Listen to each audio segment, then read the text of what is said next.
Сайн мэцгэн үү? Yes One төрийн бас байгууллагаас санаачлаад аутизм ба боловсрол сэдвийн хүрээнд ярих гээд өнөөдрийнхөө зочинтой уулзаж сууж байна.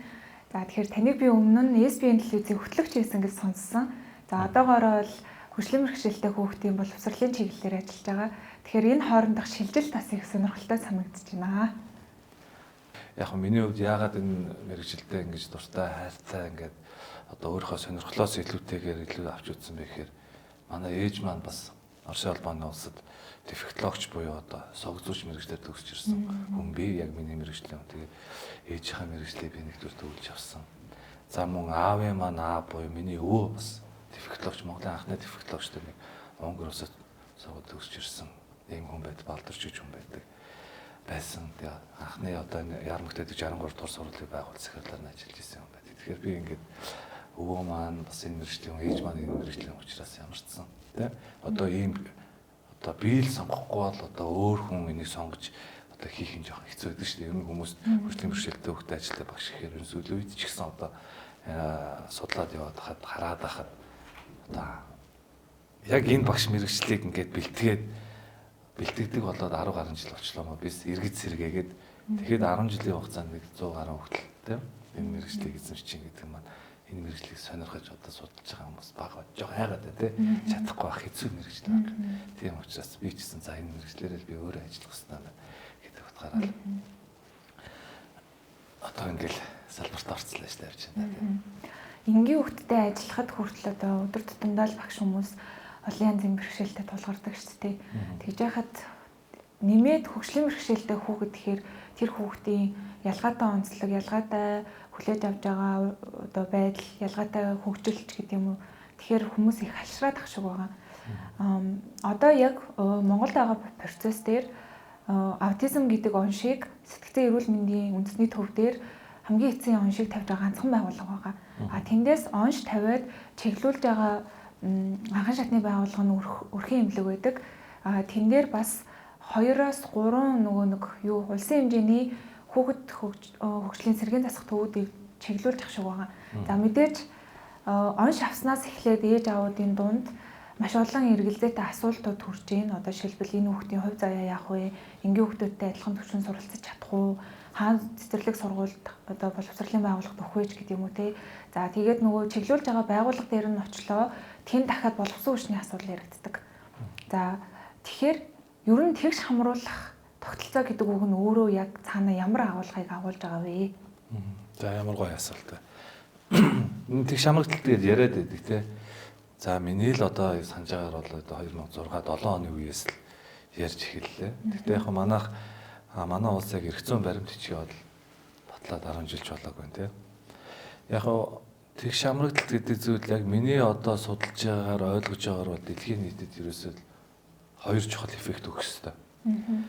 За тэр тусмаа энэ тэгш хамрагтал гэдэг зүйлийг энэ чинь дангаас боловсролын асуудал биш байхгүй болно. Бүх салбарын асуудал. Тэгэхээр ингээд боловсрол дээр ингээд суурийг ингээд тавих гад ингээд дулаараа зүтгээд байгаа гол 2 санааг нь би ер нь өөрөөхөө харж чадах. Тэр нь юу байгаа вэ гэхээр нэгдүгээрт одоо чинь би 25 дугаар сургууль багшилж ирсэн те. Намайг хүүхд байхад мэдрэлийн 25 гээл заримдаа баг ажилтг сургуулийн нэрээс заримдаа хэлхээс ичдэг ч байдаг. Залуу байхад нэг тийг санагддаг гэсэн. Тийм одоо тусгай сургууль манай улсын хэмжээнд одоо жишээ нь Улаанбаатар хотын хэмжээнд оюуны хөгжлийн бэрхшээлтэй авсарсан хөгжлийн бэрхшээлтэй буюу хүнд хөгжлийн бэрхшээлтэй хүүхдийг сургаж байгаа 4 сургууль, за харааны бэрхшээлтэй сургаж байгаа 1 сургууль, сонсголын бэрхшээлтэй сургаж байгаа 1 сургууль буюу нийтдээ 6 сургууль 2 цэцэрлэг байна. Тэгэхээр энд одоо юу гэдгийг анги дүүргэлт 8-аас 12 гэдэг ер нь эрх зүйн баримт бичгээр заалттай байгаа. Тэгэхээр яг адилхан ингээ хөгжлийн бэрхшээлтэй 8-аас 12 хүүхд нэг ангид сураад 9 жил сураад сургуулаа төгсөөд гарах. Эсвэл энгийн хүүхдүүдтэй хамт 9 жил сураад төгсөж байгаа яг ойролцоо одоо юу гэдгийг төвшний юм ялгаатай байдалтай хүүхдүүд маань хөгжлийн хооронд бол маш өөр ялгаа гарч байгаа.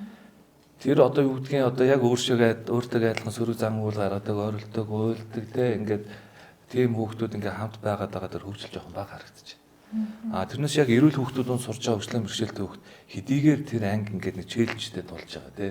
Тийм багш челленжтэй тулж байгаа боловч ахиц бол хүүхдээр маш өндөр гарч. Тухайн хүүхд одоо юу гэдгийг багшийн зааж өгч чадахгүй байгаа зүйлийг, эцэгхийн зааж өгч чадахгүй байгаа зүйлийг хүрээлээсээ найзуудаасаа сурч идэв. Иргэн тойрноос сурч идэв. Дээр нь тэр хүүхэд маань хинээч зааж өгөөгүй байхад нийгэм шүүн чадваруудыг нөгөө хөрөлөн бус орчноос авч байгаа. Ийм давуу тал гарч. Нэг хүчин зүйл бол энэ тухайн хүүхдийн хөгжилд онцгой одоо нөлөөтэй. За хоёр дахь хүчин зүйл бол бүх нийтийн ойлголт. За одоо ингээд бид нар ингээд зургийн багаараа байж ингээд бид нар ингээд 7-8 болоо байж. Бид нар нэг анги байлаа гэж бодъё те. Тэгэхэд би тэр донд хөгжлийн бэрхшээлтэй аутизмтай юм уу? Эсвэл би тэрэгцэртэй те хөдөлгөөний бэрхшээлтэй хүүхэд байлаа гэж бодъё. Та нар дундаас 12 дугаар ангиад төгсөөд нэг нь барилгын инженер болоход хинээрч заалгуулахгүйгээр хинээрч одоо тушаалахгүйгээр манай ангид нэр ийм тэрэгцэртэй хүүхэд өгдөг байсан шүү дээ. Нэр энэ халуун замаа хийчих. Тэ энэ хүн зориулсан одоо юу гэдгийг лифтэнд тохирсон доор байдалтай лифтний товчлоо хийчих гэдэг юм уу. Тэгэхээр одоо юу гэдгийг за нэр манай ингээс харуулдаг нэг аутизмтай хөлтөөс шүү дээ. Энд чинь ингээ олон нийтийн газар явахаараа ингээ заримдаа бас тэ ингээ хэд метрийн байдал нөтлөөд ингээ сөрөг зангуул гарах гэдэг. Нэг тайвширтай болонгийн ингээ барьж байгаа байгууллагуудаа хийчих гэдэг юм. Энд байдлаараа бүх нийтэд энэ маань ойлголт өгч байгаа. Хэрвээ ангид нэг хөгжлийн бэрхшээлтэй хөлт байх юм бол тухайн хүүхдийн талаар анги тэ нэрээ нийгэмд ийм хүүхдүүд байдаг. Бид нар энэ хүүхд маань ч гэсэн бидэртэй хамт адилхан суралцах ёстой, амьдрах ёстой, эрхтэй. Тийм учраас бид нар энэ хүмүүсийг ойлгож бас хамт амьдрах сурах ёстой. Тэгэхээр энэ тэг шамралт гэдэг зүйл маань ингэж аажимдаа ингэж бүх одоо юу гэдгийг салбарт ингэж зөв хандлага, эффект нөлөө үзүүлж ийж одоо нэг бүх нийтийн хүсэж байгаа тэ түгээмэл загвар бүхий дэлхий бий болох юм байна. Тэгэхээр би бол миний харж байгаа бол яг хоёр чухал зүйл бол энэ хоёр л гэж харж байгаа. Гэхдээ магадгүй бас энэс илүү бас давуулж харж байгаа ч гэдэг юм уу. Эсвэл бас ингэж хараагүй ч хүмүүс байж магадгүй. Миний бодлоор бол яг бас тодорхой хугацаанд энэ чиглэлээр ажиллалаа. Надад бол нийгэмд гарах хоёр чухал өөрчлөлтийг бол энэ хоёрыг л гэж харж байгаа. Тэг шамрагдaltaй зүйл. За түрүүн яриан дундчид дурддагцсан одоо ингээд үл ойлгохоор байдалд эцэг эхчүүд маань одоо хүүхдээ он шаваад орж байгаа гэж. Энэ үн үү. Энэ бол ялчгүй асуудал. Сүүлийн үед тоо маань эрчимтэй өсөж байгаа тийм. Ягаад гэдгийг мэдэхгүй байгаа учраас өсөж байгаа. Бид нар одоо даун гэдэг синдромын талаар мэдэн тийм. Тэрийг бол бид нар яадаг вэ гэхээр ураг байхад нь олж илрүүлж чаддаг болсон тийм. 5 сартай хөвзлгэр үлээ тийм. Би одоо буруу хэлж магадгүй. Эмэгтэйчүүд маань сайн мэдэх хэрэгтэй. Тэг энэ хүүхэд маань одоо юу гэдэг дауны амжинчтай байх магадaltaй байна. Тийм учраас одоо юу гэдгийг та гарах тийм энэ хүүхдийг одоо төрөлхөө хэсгээ та шийдэж болно гэдэг ийм одоо дэлхийн нийт ийм болсон тийм. Аутизмын хувьд бол тийм биш үү тийм. Бид нар одоо юу ч мэдэхгүй яагаад үсээд байгааг ч ойлгохгүй судлаачаа судлаад байдаг. Яг уу голлох үүрэг гүйцэтгэж магадгүй гэж хэд хэдэн зүйлийг хардж байгаа боловч яг тогтоог байна. Энэ мэдчихэл. Тэгээд хүүхэд маань эхлээд одоо таны хэлж байгаа сэмүүдээс он шавж байгаа тийм. Сэмүүдээс он шавж байгаа. Сэмүүдээс он шаваад уул нь бол эрх зүйн баримт бичгийн дээр бол нэлээд ойлгомжтой ингээ зааж өгсөн ч гэдэг юм уу байгаа. Гол нь яг тэр асуудлыг хэн хийх вэ гэдэг асуудал дээр асуудал үүсэж байгаа. Боловсрууч юм байхгүй. Аутизм бол ер нь эрүүл мэндийн асуудал бараг биш тийм. Тэр чигтэл харилцааны нийгэмшгүй асуудал учраас энэ чи ерөөсөө боловсрал нийгмийн халамжийн байгууллагуудын уялдаа холбоон дээрээс энэ хүүхд одоо өөрийнхөө таатай орчин нөхцөл сурч амьдрах гэдэг. Одоо уулын хүүхд маань сэмүүдээрээс он шавангуудаа салбар комисс гэдэг байгууллага дээр очих хэрэгтэй. Тэр салбар комисс маань юу хийх ёстой вэ гэхээр тэнд эрүүл мэндийн байгууллагын төлөөлөл, боловсролын байгууллагын төлөөлөл, халамжийн байгууллагын төлөөлөл ингээ 3 байгууллагын төлөөлөл тухайн хүүхдийг сэмүүдийн оншийг авч үзээд харилцаад нөгөө хүүхдийнхаа одоо талаар одоо юу гэдгийг судалгаанууд ч гэдэг юм уу сөөбөд сурч ирсэн бол ганцаарсан сургалтын төлөвлөгөө бүр бага наснд илрүүлж чадсан бол эцэг эхийн хоорондын харилцаа яриан дээрээс тодорхой хэмжээний ойлголт аваад за энэ хүүхд маань боловсролын ийм байгууллагад хамрагдах хэрэгтэй байна. Ингэж хамрагдахад нь халамжийн байгууллага ингэж тусламж үзүүлэх хэрэгтэй байна. Эрүүл мэндийн байгууллагт ийм цаг үеэр ингэж үзлэх тончлогонд орох юм байна. Бүх юм нь бол чиглүүлж өгөх хэрэгтэй. Одоо жишээ нь юу гэдгийг одоо би аутизм төгтөлөг намайг үзээ. За энэ саруул гэдэг хүүхд чи одоогоор ингээд те хит метрийн байдал нь одоо нэлээд өндөр юм байна. Тийм учраас энэ хүүхд тусгай сургуульд те 7 хоногт 3 удаа хамрагдаад 2 өдөр зайнаас суралцах юм байна. Энэ хүүхдийн хувьд бол хит метрийн байдал нь харьцангуй байгаа юм байна. Эхний ээлжийн 1-р ангид байхдаа юу гэдгийг 3 өдөр танхимаар 2 өдөр цахимаар эсвэл 7 хоног үрийн 5 өдөр 3 цагаар сургалтанд хамрагдах юм байна. Ингээд уулын тэнд мэрэгжлийн баг яг тэр эрх зүйн баримт өчгтөр заасан үйл ажиллагаагаа хийвэл нэлээд ийм одоо чухал үүрэгтэй байгуулвал тэр одоо салбар комисс болчиход байна. Тэгтэл нөгөө одоо салбар комисс маань одоо миний санаж байгаа л одоо гинт өөрчлөгчөөг бол тэнд орон тооны албаа гэж байхгүй. Тэ? Гинт за хуралдана дүүрэг салбар комиссын хурал боллоо одоо зөндөө олон хүүхдүүд одоо юу гэдгийг дүгнэлт хийлгэмээр байна гингууд 7 хоногт нэг юм сарда нэг удаа хуралдаад энэ хүүхд маань одоо юу гэдгийг хөгжлийн бэрхшээлтэй гэсэн нэг юм ингэж энэ боловсролын үйлчлэг авах гэсэн зүгээр нэг дүгнэлт хийгээл явуулдаг. Эцэг ихт 1-2 удаагийн зөвлөгөө өгдөг ийм л болж байна. Тэгэхээр мэдээж энэ бол боловсруучны асуудал тий. Одоо яг нуулгүй хэд тэр одоо 21 аймаг 9 дүүргийн одоо салбар комиссд ажиллаж байгаа боловсролын асуудал хариуцсан хүмүүс дунд нь мэрэгжлийн одоо юу гэдгийг тусгай хэрэгцээд боловсролын багш яг байгаа юу гэж би байхгүй байгаа. Тэр 30 бараг байхгүй байна. Тэгэхээр асуудал өсөд. Яг халамжийн байгууллагын хүмүүс бол бас байгаа. Гэхдээ ер нь бол миний харж байгаагаар одоо юу гэдгийг хөдөлгөөний бэрхшээлтэй хүүхдэр салбар комиссаар онцлогдоход халамжийн байгууллага энэ хүүхд гэрээс сургууль хүртэл яаж явах вэ гэдгийг нь хүртэл шийдвэрлэж өгөх хэрэгтэй. Тэ? Энэ хүүхдэд хөтлөж хэрэгтэй юу?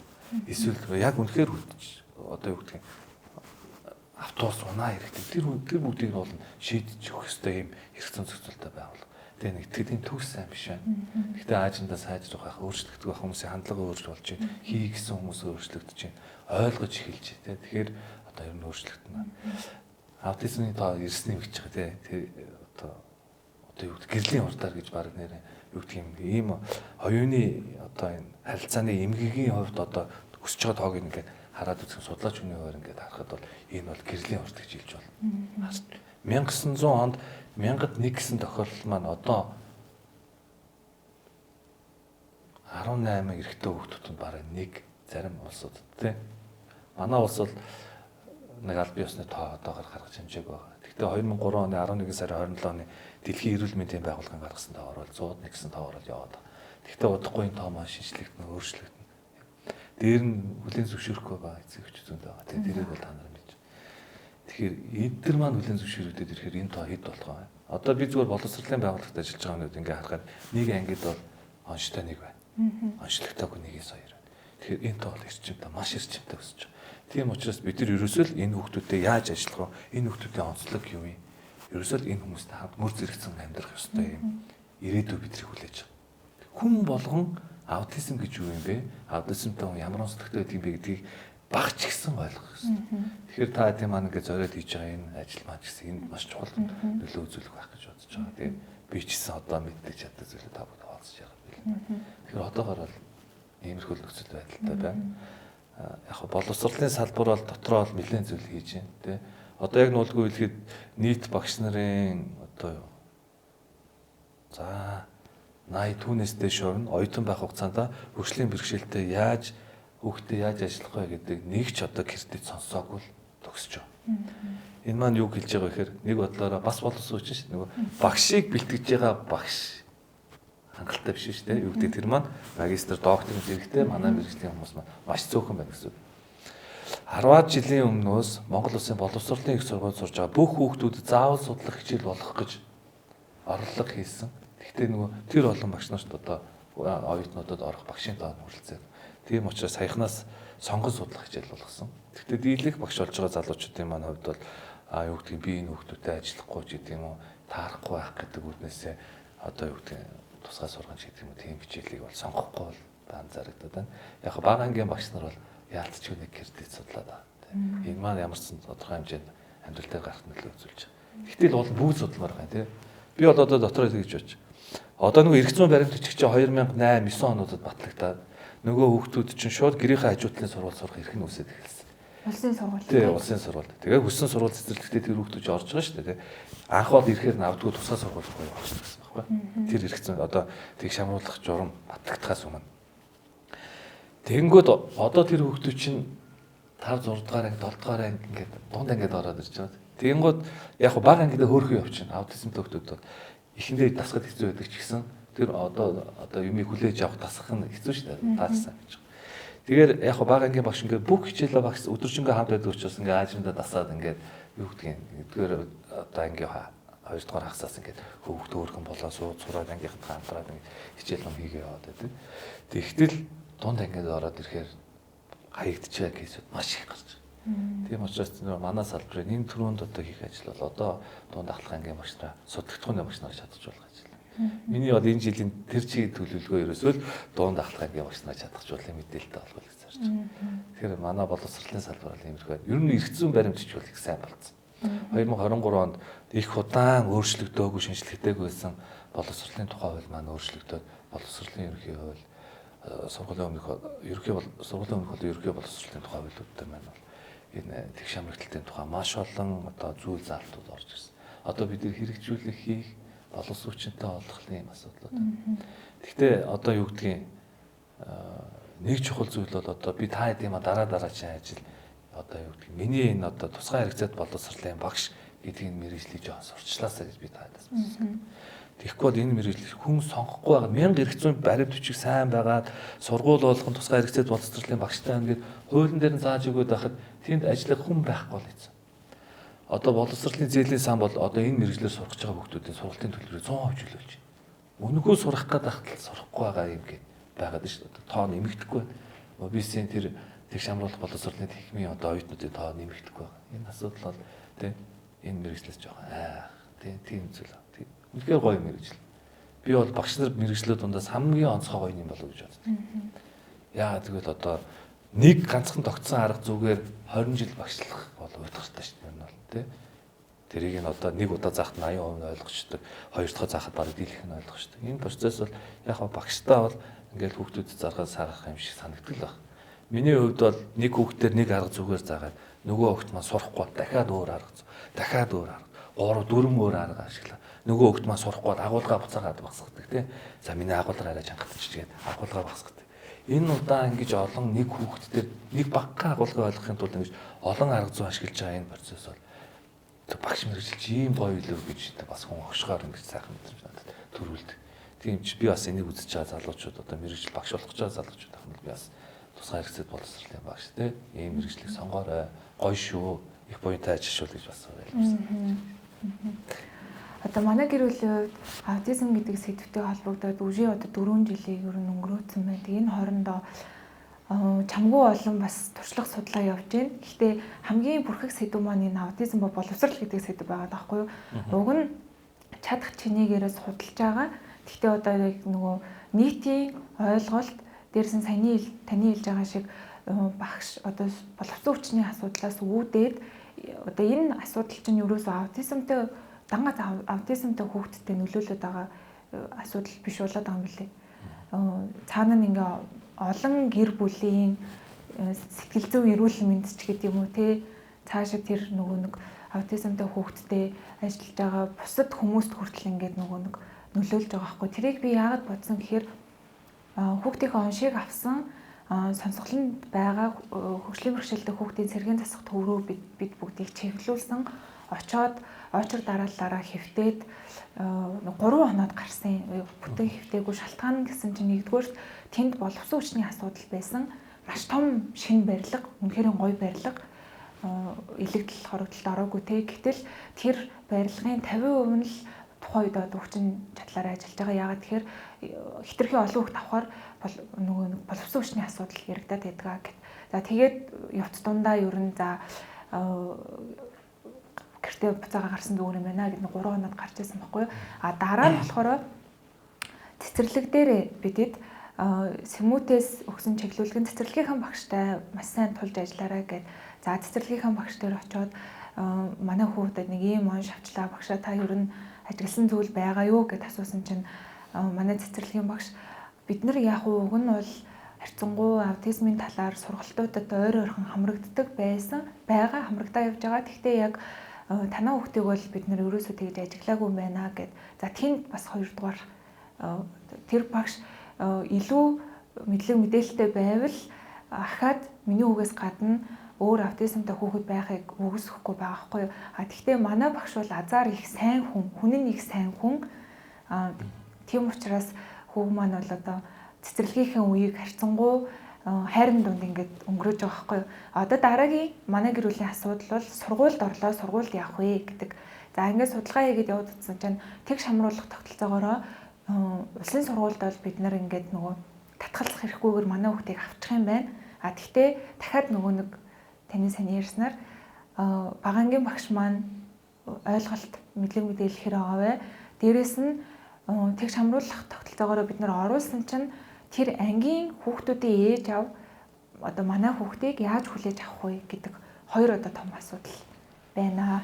Тийм. Наад чи ерөөсөө л одоо хамгийн чухал асуудал болж байна. Таны эхний ярьдаг одоо тэр төв байна тий. Төв бол одоо Улаанбаатарт нэг улсын хэмжээнд 6 баригдсан. Тэгэхээр супер барилга байгаас тий. Тэгэхээр гоё орчин нөхцөл бүрдүүлж чадсан. Тэгэхээр яг таны л хэлж байгаа асуудал энэ боловс хүчний асуудал тий. Одоо яг нуулгүйлгээд бол яг одоо яг энэ чиглэлээр ажиллаж байгаа хүмүүс маань дийлхэн жоохон хувийн сектор руу ажиллах гад байдаг тий. Үнэлгээ цалин өндөртэй байгууллага руу ажиллах гадад энэ нөхцөл байдал анзаарэгддэг. Тэр төв маань уулна бас яг ингээд одоо юу гэдгийг бүрэн үйлчлэг үзүүлэл одоо цогц дэмжлэг үзүүлэх хэрэгтэй юм төв байна л да. Эрх зүйн баримтчгээр тэр төв эрүүл мэндийн үйлчлэгээ, боловсролын үйлчлэгээ, халамжийн үйлчлэгээ гэдэг ер нь нэг цогцоор нь үзүүлэх хэрэгтэй юм төв болчиход байна. Гэхдээ одоо юу гэдгийг бодохгүй тэр маань одоо боловсруулалттай болоод одоо юу гэдгийг салбар өөрсдөө орж ирээд ингээд хариуцах баг. Би одоо анх тэр төвийг байгуулагдсны дараахан би тэрийг одоо зөвхөн юу гэдгийг нөхөн сэргээх чиглэлийн үйл ажиллагаа явуулдаг төв гэж дотроо бодож исэн боловч боловсруулалтын тийм хэсэгтэй урт хугацаагаар нэмэгдүүлж байгаа хүмүүсийн боловсрол тоцоглохгүй байх үүднээс одоо албан тушаал томилдсон засгийн газрын тогтоолоор тэ орон тоонууд нь томилогдсон юм байсан. Тэгээд тэрийг нараад бас сайшилтай их зөвл шийдвэр гаргах штэ бодлогын хувьд гэж харж ирсэн. Тэгэл бас нөгөө л боловс хүчний дутагдaltaй байдал тэнд тэгээд одоо 1000 сая орчим байгаад үйлчлэгээ сайн бус байгаа нь анзаарч байгаа. За танаа хүүхдийн хувьд одоо жишээ нь одоо таны кейсийг ингээд сонсохоор одоо цэцэрлэгтэй дажгүй яваад хамрагдчихлаа. Гэхдээ одоо юу гэдгийг таны хүүхдийн бас онцлог байдлыг жоох хожуун дэж илрүүлсэн. Гэхдээ тоо хэд маань хамтраад ингээд ойлголцоод одоо тодорхой хэмжээнд ингээд сургуулийн өмнөх боловсролыг багаарч гисэн ингээд хүртээд явцсан. Одоо ингээд баг боловсролын үйлчлэгээ авах гээд ирж чинь цаг үе тулаад ирж чинь. Энэ үед ер нь энэ чухал зүйл бол одоо уул нь бол тэр таны орох байгаа сургуулийн дэмжлэгийн баг гэдэг байгууллага эрх зүйн баримтчээр байгуулагдах хэрэгтэй. Яг нөгөө гадаадууд бол спорт тим гэж ярьдаг. Тэрийг манайх шууд тэр чигээр орчуулад эрх зүйн баримтчигтээ оролцсон. Тэр дэмжлэгийн баг одоо юу гэдгийг тухайн сургууль сурж байгаа бүх хөгжлийн бэрхшээлүүдийн боловсролын асуудлыг чиглүүлэх гол үүрэг гүйцэтгэж байгаа юм байгууллага. За мөн засаг даргын дэргэд боловсрол хамгаалтыг дэмжих гэдэг байгууллага бий. Гэхдээ тэр байгууллага бол одоо үүрэг нь аль болох нөгөө хамрагдахгүй байгаа хүмүүстэй боловсрол хамрагдахгүй боловсролын хойно үлдэт байгаа хүмүүсийг хамруулах чиглэлээр үйл ажиллагаа явуулна. Тэгэхээр таны одоо юу гэдгийг нэг зөндөл олон аав ээжүүд үзэх байлгүй те хамгийн түрүүнд очиод дэмжлэгийн багтаага уулзах хэрэгтэй те. Дэмжлэгийн багтаага уулзаа. За манай хүүхдүүд тэнд маш илэн далангуул байх хэрэгтэй.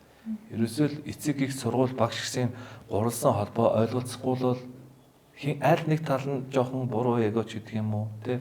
Тийм хараад хин хохрох хүүхдэл хохрохдаг. Ерөөсөө л тийм багшийн эго юм эцэг их эго хэнийг хохроод хүүхдийг л хохроод. Тэнд ерөөсөө л чин шударгаар үнэнчээр үнэн сэтгэлээсээ харилцаа ер нь бол тухайн хүүхдийн боловсролын үйлчлэгэд тусламж үзүүлнэ аавар хэрэгтэй байх юм шүү дээ. Тэгээд нэгдүгээрт яг тэр одоо юу гэдгийг таны хүүхдийн орох сургуулийн дэмжлэгийн баг болгоно тгий сайн ажиллахгүй байгаа. Сургууль болгоно л өөр байгаа тийм юу гэдгийг нэг төсөл хөтөлбөр хэрэгжчихсэн тийм сургуулиуд бол харьцангуй одоо давуу талтай туршлагатай болсон байдаг бол шинэ байгуулагдсан одоо хөгжлийн бэрхшээлтэй хүүхдтэй бага ажилласан сургуулиуд бол тэр чинээгээр арай одоо дэмжлэгийн баг асуул ажиллах гэдэг. Тийм учраас энэ төрөнд бол миний бодлоор шүү. Эцэг эгчдэр багш нар хамгийн чухал хийх зүйл бол энэ баг боловсрол болон сургуулийн өмнөх боловсрол хоёрын залгамж холбооны нэг ганцхан уулзалт. Тэр юу вэ гэхээр таны хүүхдэдтэй 3 жил ажилласан цэцэрлэгийн багш тэр баг боловсролын багштай уулзах хэрэгтэй. Энэ хүүхд маань хэдийн хугацаанд өдөр ачаалж чаддгүй те юу сүүбд байхдаа хийж сурсан цэцэрлэгт байхдаа ямар одоо сурах ёстой шаардлагатай юу байгаа. Тэрийг ингэж хоорондоо хэлдэг. Тэгэхгүй бол тэр хоёр уулзалт байхгүй болохоор бага ангийн багш танаа хүүхдийг хүрээд ирэхэд цоошин цагаан цаас болдог. Тэр цэцэрлэгт танаа хүүхдээ ажилласан багш тань одоо та өөрийнхөө хүүхдийг сайн мэддэг гэж бодож байгаа ч танаас ч илүү бас таны анзаараагүй зүйлсүүдийг тэр багш мэдчихэдэг байхгүй. Удаан ажилласан учраас. Тэгэхээр тэр зүйлсүүдийг хоорондоо солилцдог энэ солилцоо бол ерөөсөө л одоо сургуульд орохын хамгийн ихний үйл ажиллагаа гэж хардаг. Тэгэхээр эндээс л ерөөсөө бүх зүйл эхлэх хэрэгтэй. Ер нь хамгийн чухал зүйл бол хэрэгцээ гэдэг зүйлийг харах хэрэгтэй. Хэрэгцээ гэхээр бид нар бит зүйлийг ерөөсөө бодох хэрэггүй. Хэрэгцээ гэдгийг бид нар юу гэж харах хэрэгтэй вэ гэхээр тэр хүүхэд аав ээжийн дараа сургуулийн дараа нийгэмд ганцаараа бие дааж амьдрахад заавал хийж чаддаг болцсон байх ёстой юм. Чадахгүй байгаа зүйлийг бид нар хэрэгцээ гэж хараад тэрийг нөгөө ганцаарсан сургалтын төлөвлөгөөнд оруулж ажиллах хэрэгтэй. Тэгэхгүй бид нар айхтар ингээд хүнд аутизмтай хүүхдийг 2-2 үржүүлээд 4 гаргаж сурах гэдэг яриад байдаг. Ясамдаа тэр хүүхэд зүгээр карт дэлгүүрт ороод картаа уншуулад пин кодоо хийх чадвар бол тэрнээс нь илүү цаашдаа амьдралын хэрэг болох тохиолдлууд анзаарэгддэг. Тийм учраас хамтраад хүүхдийнхаа хэрэгцээг баг багаар тооцоолоод тэгэл одоо багш сургууль дээр тухай зүйлийг одоо арга зүйтлаас нь зааж өгдөг, амьдрал дээр хэрэгжүүлэх боломжийг нь эцэг их олгодог. Энэ хамтын ажиллагаа юм бол одоо яг одоо сөвбтч төр, сургуулийн өмнөх боловсрол төр ч тэр, бага боловсрол төр, ерөнхий боловсролын сургуультай ч тэр юм чухал. Тэгэхээр энийг л маш сайн ойлгож ингээд хамтраад ажиллах хэрэгтэй. Маш шудраг байх хэрэгтэй. Ерөөсөө мэдээллийг ерөөсөө 100% хоорондоо шеэрлж явах хэрэгтэй. Гэртээ нэг зүйл шинэ зүйл сурцсан л байх юм бол тэрийг та багшд хэлдэг. Багш сургууль дээр хүүхд маань чадахгүй байдаг нэг зүйлээ чаддаг болох юм бол тэрийг эцэг ихэд мэддэг. Ерөөсөө л энэ байнгын ажиглалт харилцаа энэ л одоо ерөөсөө л амжилттай боловсрол хийсэн.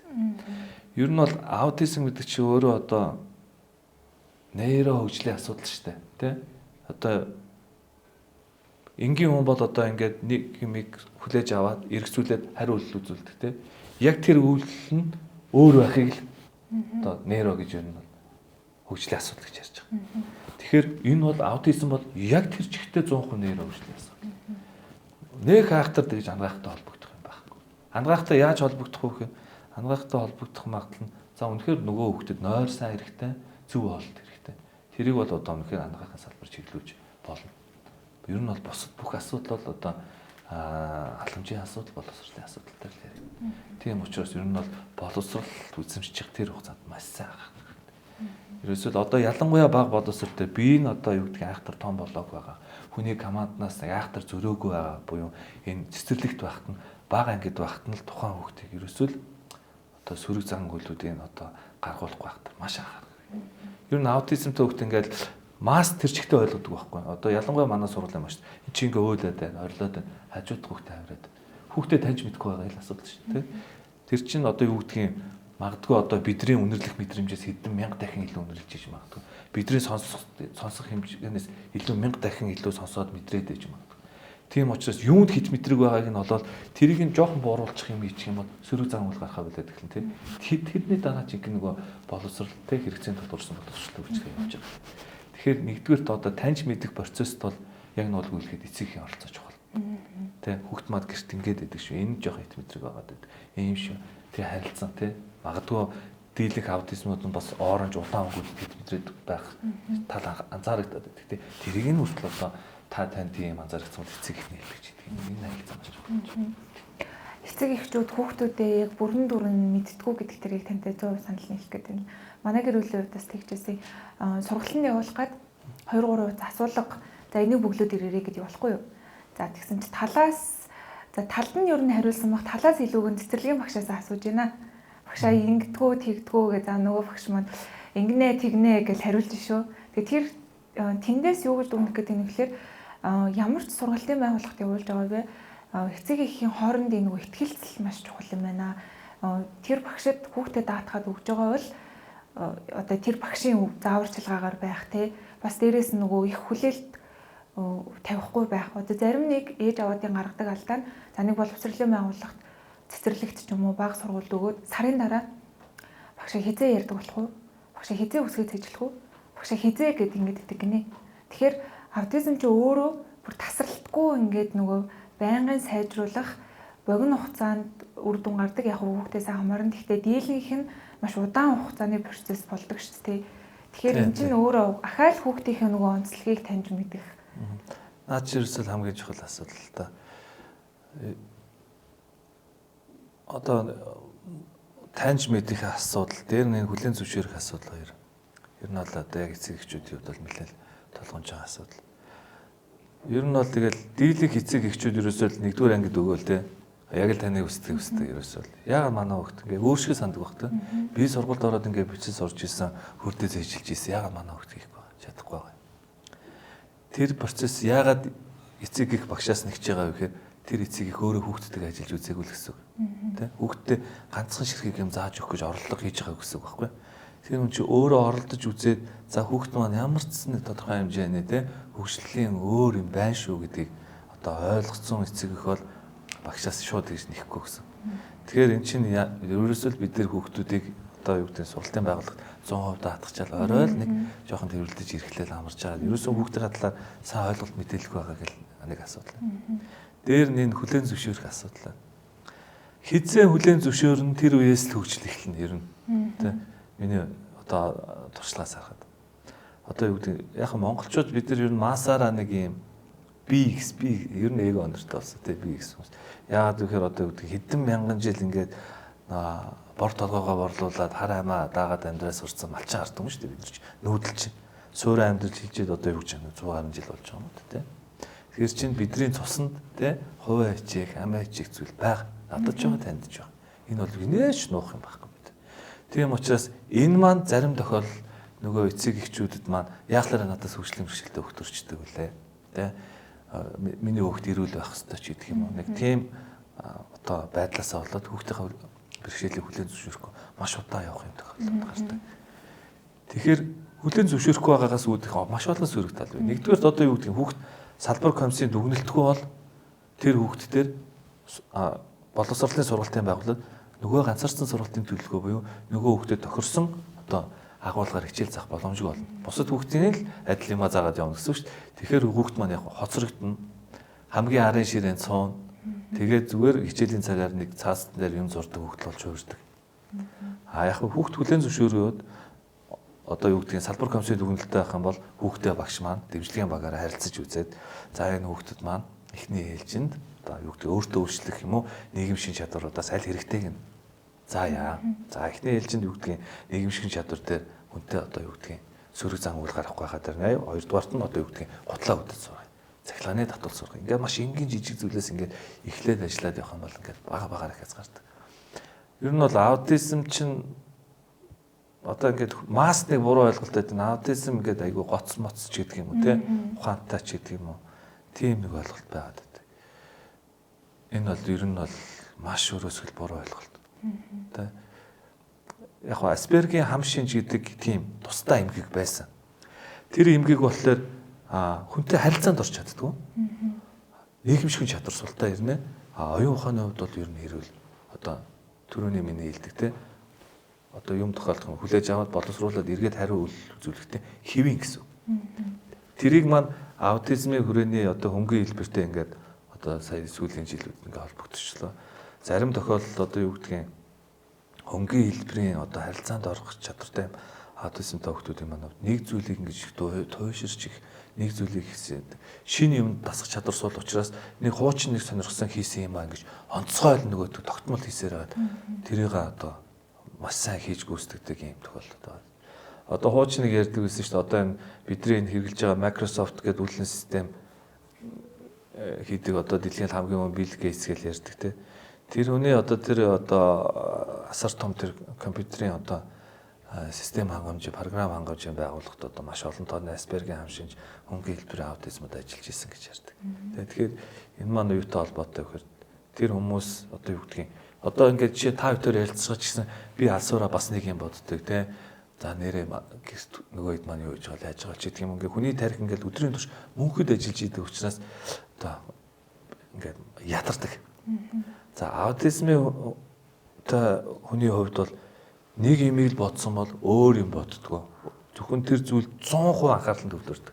Тийм учраас энгийн хүмүүсийг бол харьцангуй нөгөө тархины ядрах байдал бага байдаг учраас нэг дор их одоо бүтээмж үр дүн сайтай ойлгосон юм аа сурсан юм бол төгс яг ингээд тооны машин дээр ажиллаж тооддогтой адилхан тэгж хийж гүйцэтгэдэг учраас тийм зүйлсүүдийг бол хийж исэн гэж ярьж байгаа. Одоо тэгээд тэр бол заримдаа бас ингээ хүний эрх зөрчсөн ч гэдэг юм одоо ингээд эргээл нэг зарим нэг нийтлэлчнэрийн нийтлэл дээрээс бол тэр тухай би ганц нэг уншиж л байна. Тэгэхээр ер нь бол аутизмтай хүмүүсийг ингээд тэр нэг одоо юу гэдгийг одоо тэр нэг Microsoft-ийн жишээ ч гэдэг юм уу ингээд масс нэг юм мундаг гэдэг ойлголт өгчөөр энэ ингээд нэг нөгөө талаараа бас их буруу болох гэдэг. Одоо нэг аав ээжүүд байгаад байдаг. Яг хүүхдтэйгээ нэг харилцах цаг хугацаанд дараа харилцахгүй өөрийнхөө одоо юу гэдгийг ажлын ачаалтаа ядардаг ингээд хүүхдтэй нэг гэрт байх хугацаа хамт байх хугацаанд нэг цахимтай ойрхон байх гэдэг тийм зурагтаар одоо хүүхэлдэйн кино үзүүлэх утсаар тоглоулах ч гэдэг юм уу. Зарим аав ээжүүд ингээ манай хөгчүүд испанаар хэлд орсон, англиар хэлд орсон, солонгосоор хэлд орсон гэж ярьж байгаа зөндөл кейсүүд байдаг тий. Тэгээд тэрнээс ч гэсэн бид нар жоохон бодолтой л байх хэрэгтэй. Яг одоо энгийнээр хэлэх юм уу да одоо бид нар шууд ухамсарлахгүйгээр тэрийг автоматар зээжилж байгаа л гэсэн үг. Аутизмтай хүүхдүүдийн хувьд. Тэ одоо жишээ нь бид нар яадаг шүү дээ одоо ингээ амьдралын туршлагаар ингээ чүтэн зураад гар дээр барь түлхэх гээд ирэх юм бол бид нар хаян эсвэл үлээ тэ. Энийг бол бид нар ямар ч ухамсарлахгүй шууд хийж байгаа шүү дээ. Яагаад гэвэл бид нар өмнө тэрийг зөндөө олон удаа хийцэн учраас миний дотор тэр бол бүр сууц гэсэн. Хүүхд байхасаа л миний амьдралын туршлага. Тэр нөгөө амьдралын туршлагатаар одоо ухамсарлахгүйгээр хийж байгаа зүйлтэй адилхан аутизмтай хүүхдүүд тэр үзэж харж байгаа юм шууд ингээ хэрэгтэй хэрэггүйг нь мэдгүйгээр автоматар шууд зээжилдэг. Тэгэхээр бид нар тэр үзүүлж харуулж байгаа зүйлээ чинь эхэл дээр нь байлгаарай гэдэг уриалгыг би одоо маш олон л одоо байдлаар л хүмүүст хэлдэг. Тэгэхээр энэ дээр ч гэсэн ингээл анхаарат. Ер нь бол бид нар нэг гоц гэж юусоо л харж болохгүй шүү дээ. Нэг юмыг сайн хийдэг болно. Тэрийг нь харин бид нар тухайн хүүхдийг одоо ирээдүйд амьдралд одоо юу гэдэг өөрөөгөө бие дааж авч явахад нь одоо санхүүгийн хөшөөрөнд болох чухал зүйл шүү гэж хараад нэг зүйлийг маш сайн хийлэгдэг болгох. Гэхдээ маш удаанаар маш багаас нь л ажиллах системтэйгээр л ажиллах юм шаардлагатай болж байна. Аутизмтай хүүхэд гоц байдаг гэдэг ойлголтоос үүдээд би бас нэг хэд хэдэн үнээс аутизмтэй чинь битгий санаа зовоо танай хүүхэд чинь гоцоолж болох юм билээ гэдэг үг хэдэд удаа сонсч байсан байхгүй. Тэгээд тэр бол надад нэг тийм таатай байгаагүй. Уг нь бол яг хуу баярлах ёстой л хальтаа. Гэхдээ би яг нөгөө аутизм гэдэг маань өөрөө юу вэ? Өдөр тутмын амьдрал дээр маань ямар бэрхшээлүүд байгаа билээ гэдгийг мэдээд даваад явж байгаа хүний зүгээс бол эсэргээрээ баг нөгөө хүүхдээ гоц ямар нэг юмар хөгжим ч юм уу зургийн авьяастай болгож чадахгүй байгаа нь буцаагаад нөгөө ээж аавын буруу юм шиг дарамт толоод идэм билий. Тэгэхээр бас хэрвээ таны эргэн тойронд аутизмаар онцлогдож байгаа хүүхэд байгаа бол гоц гэдэг ойлголтыг бас болгоомжтой л хэрэглэх хэрэгтэй юм билээ. Тэгээ нөгөө албаар биш тайвшруулах гад хэлж байгааг нь ойлгож байгаа. Гэхдээ тэрийг хүлээж авч байгаа ээж аавд бас нэг тийм таатай бол сонсогддгүй юм билээ шүү гэж хэлэх гээд. Таныг Японд сураад тэгээд тэндээ бас нөгөө аутизмтай хүүхэдтэй ажиллаж байсан туршлага байгаа гэж сонссон. Тэгэхээр одоо тэр Японд байгаа аутизм руу чиглэж байгаа бодлого стратеги, Монголд байгаа бодлого стратеги ер нь яг ингээ харьцуулаад харуул ямар төвшөнд байгаа вэ? Япон хүмүүс яг юу хийж ин тэнд аутизмтай хүүхэдтэйгээ одоо статистик тоо бол Монголоос өндөр юм билээ шүү дээ тий. За Япон улсад би яг нэг ковидын өмнөхөө 20 онд юм одоо яг л ковидын үеэр бас одоо тэг зогсолтын үе бас нэг жоохон ашиглажээ. Жоохон юм үзснүүтэй л бас нэг жоохон боломж гараад бас боловсрлоод ижлүүлж ахиулж гэдэг хүсэл сонирхлоор тэгээд монголчин бүглэг гэртэй байж байгаа. Тэр улсаар тэгээд гэртэй байх эрх байхгүй улсаар тэгээд бүх юм л ажиллаж явах хэрэгтэй, явж явах хэрэгтэй газар учраас. Тэгээд Японд очисон.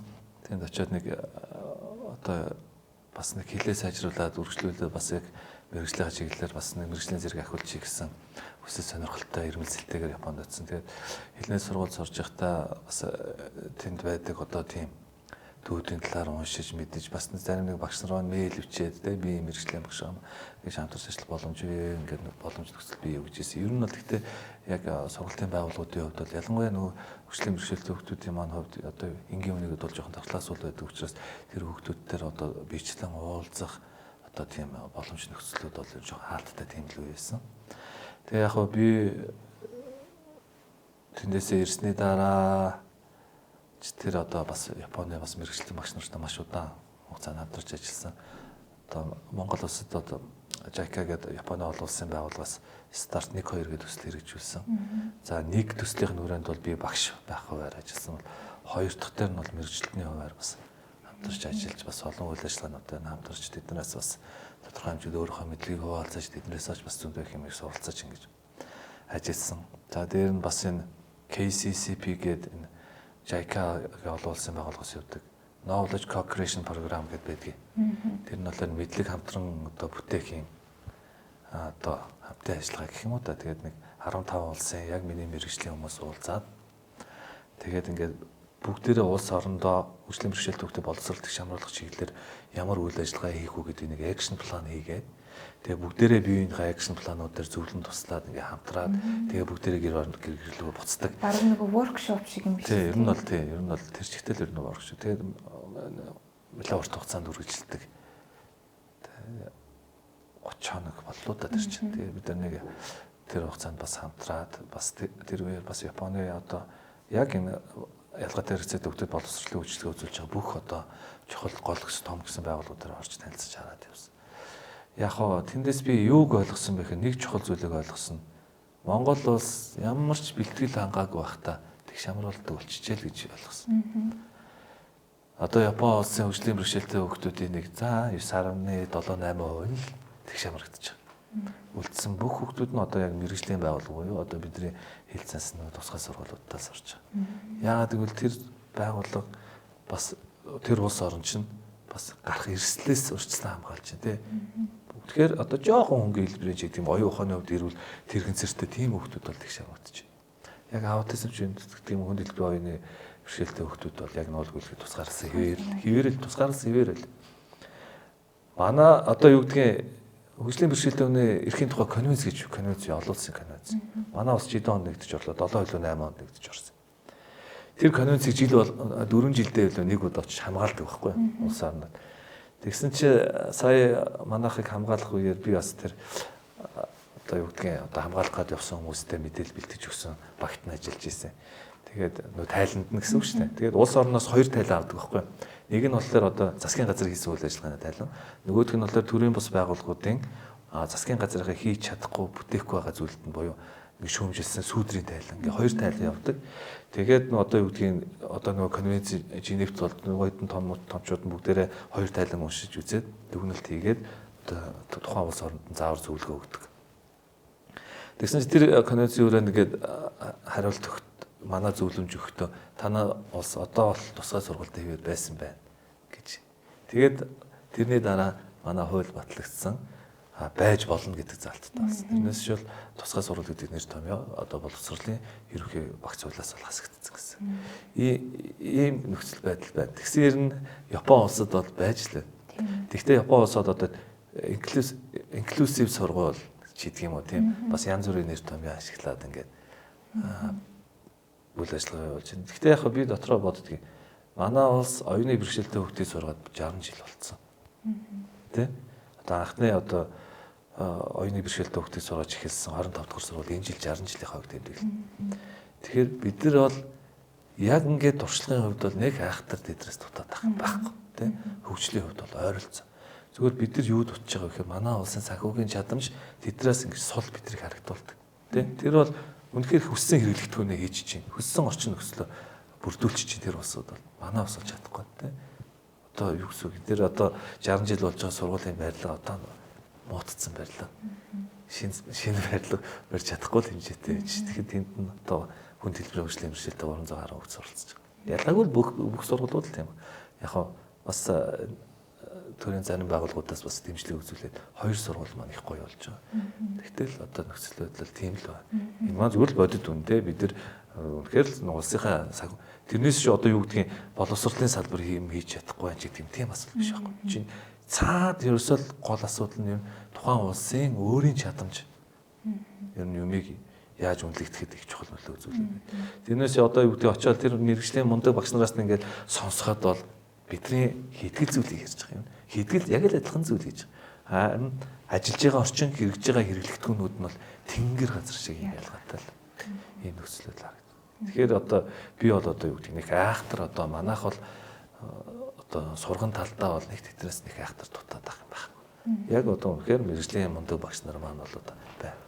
Дээр нь тэр хүмүүс маань үнэхээр мэргэжилтэд дуртай үнчээр ажиллах нэг боломж нөхсөн тэр хүмүүсийн одоо гол санхүүгийн хөшөөрөг цалин мөнгө тий. Үнэхээр одоо өндөр цалин авж гин үнэхээр хичээсэн, онцорсон багш болдог тий. Одоо бидний хүүхд багт багш бол бурхан байлаа шүү дээ. Одоо нэг юм хөвчлөлтэй яриануд байдаг үстэй. Хин зодсон чамаа гэдгсэн багш зодсон гэсэн чинь аав ээж нэмээ зоддог гэдэг чинь тий. Багш хүддэг хүн тийм үр эффекттэй чухал хүн байсан бол одоо Монгол улсад тийм багш болж байна. Тий. Ээшин шалгалт өгөөд хамгийн өндөр оноо авснууд нь ямар сургуулийг сонгож. Харин дараа нь одоо юу гэдгийг нөгөө буцахтаа лам олдохгүй буцахтаа чанаа зална гэдэг шиг тэр одоо боловсролын сургуулийн маань босго оноо ийм болоод ирж байгаа гэдэг маань ерөнхийдөө хэн багш болоод байна гэдгийг бол тэндээс харж байна. Гэхдээ би бол үнэхээр одоо сонгож байгаа гэдэг нь бол бүхсэхгүй ер нь бодлогын хувьд бол ийм байна. Тэгэхээр энэ өөрөө мэрэгжлийн үнцийг ингээд жоох унаад ирэхээр чинь тэгэл ер нь одоо тэгэл зөндөл олон асуудал гарч байна. Яаж яах манай салбар ч одоо хамгийн олон хүнтэй салбар, хамгийн их асуудалтай тий. Гэр бүл болгон боловсролтой холбогддог аяа. Тий одоо юу гэдэг юм. Та багш биш байлаа ч гэсэн одоо юу гэдэг юм. Таны гэр бүл хэн нэг нь одоо боловсролтой холбогддог.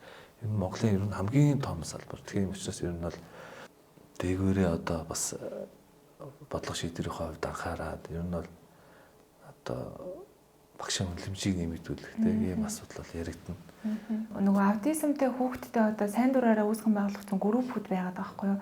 Тодорхой хэмжээний. Уучлаарай. Тэгвэл би яг наатаж ярих амарчиж. Тэгээд Японд манай нэг найз танил маань би тэр танил маань хоёр их хэрхүүтэй, хоёр их хэрхүү нь хоёулаа аутизмтай. Тэгээд би тэдний хоёр хүүхдээр бас нэг 2 хоног санаандгүй байдлаар бас нэг байж тараад тэрний хоёр хүүхдээр ажиглалт хийжсэн. Тэгээ нөгөө хоёр маань надаас бас нэг зүйлгээ аваад хүүхдээрээ яах вэ хүү гэд тэгээ би 3-1 орой суугаад ямарч чад одоо таад маань юу хийж ийн гэхэд тэнд яг нөгөө өөрөө чи саяны хэлдэг ерөөсөө тийм эцэг эхчүүдийн групп байна. Ерөөсөө хаасайг л байдаг юм байна те. Монголоор дүүрлээ те. Монголоор бол дүүрчлээ. Японч гэсэн байна. Тэгээд хүн ам ихтэй болохоор юу гэдэг одоо барыг нэг хороол дундаа нэг юм одоо жижиг төв байна. Тэгээд тэр төв маань ингээд хичээлдээ явчаад хичээлийн бус цагаараа ингээд ирээд өөрчлөл ингээд тэнд байгаад ингээд эцэг ихэд одоо юу гэдэг бүтэн цагаар ажил хийх боломж төгсдгийг бүрдүүлдэг. Тэгээд Японы тэр төвүүд болохоор тэр сургуулийн дараах үйлчлэгийг үзүүлж байгаа тэр хувийн хвшлийн төвүүд нь эцэг ихээс 10% улсаас 90% нь төлбөрийг авдаг юм. Тэгэхээр нөгөө үнийгээд байгаа нөгөө эцэг их маань бүтэн цагаар үйл ажиллагаа явуулаад амьдралын чанарт ямар нэгэн асуудал гарахгүй ийм мундаг зохицуулттай юм байлаа. Тэгээд одоо манайх чинь энийг хийгээд эхэллээ. Боловсролын салбар хөгжлийн бэрхшээлтэй хөгтөд боловсролын үйлчлэгээ үзүүлэхэд нь цогц дэмжлэг үзүүлэх төв баха. За би энэ ганц нэг үг наад цаана оруулсан байж магадгүй. Ийм нэр томьёо хуулинд орж ирсэн боловсролын хуулинд. Тэгээд энэ төв болохоор 3 газрын санхүүжилттэй буюу эрүүл мэндийн салбар байна. Гэр бүл хөдөлмөрийн нийгмийн хамгааллын яам байна. Халамжийн салбар ингээ энэ 3 нийлж хийн гэд. Тэгээ боловсролын салбар их хамгааллын сайдыг сайд байх үед 3 жил ирээдүйд туршсан. Одоо тэгээд яг хөө тэгээд санхүүжүүлэх жоох асуудал гарна. Ингээ зөндөл асуудал гарч байгаа л шинэ юм их чаа үргэлжлэл асуудал гардаг шүү дээ. Тэгээд яг л нөгөө хөгжлийн бэрхшээлтэй хүүхдээ аав ээжүүдийн байгуулсан 3 төв дээр нэг улсын сургууль дээр ингэж анхны жилээд орсон. Тэгээд ер нь л тажгүй байсан. Тэгээд яагаад гэвэл тэр чи одоо яг нь улгуулхэд бол тэр чин бүтэн цагийн үйлчлэгээ авчна гэдэг чи гэр бүлд аягүй хэрэгтэй байгаа шүү дээ. Тэгээд өглөө өргөж өгөөд орой 5-д авчна гэдэг чи гэр бүлд аягүй хэрэгтэй. Тэгээд энийг одоо аль бие ёсоор батлагдаад хийж эхэлсэн. Тэгээд халамжаас санхүүгийн дэмжлэг үзүүлнэ.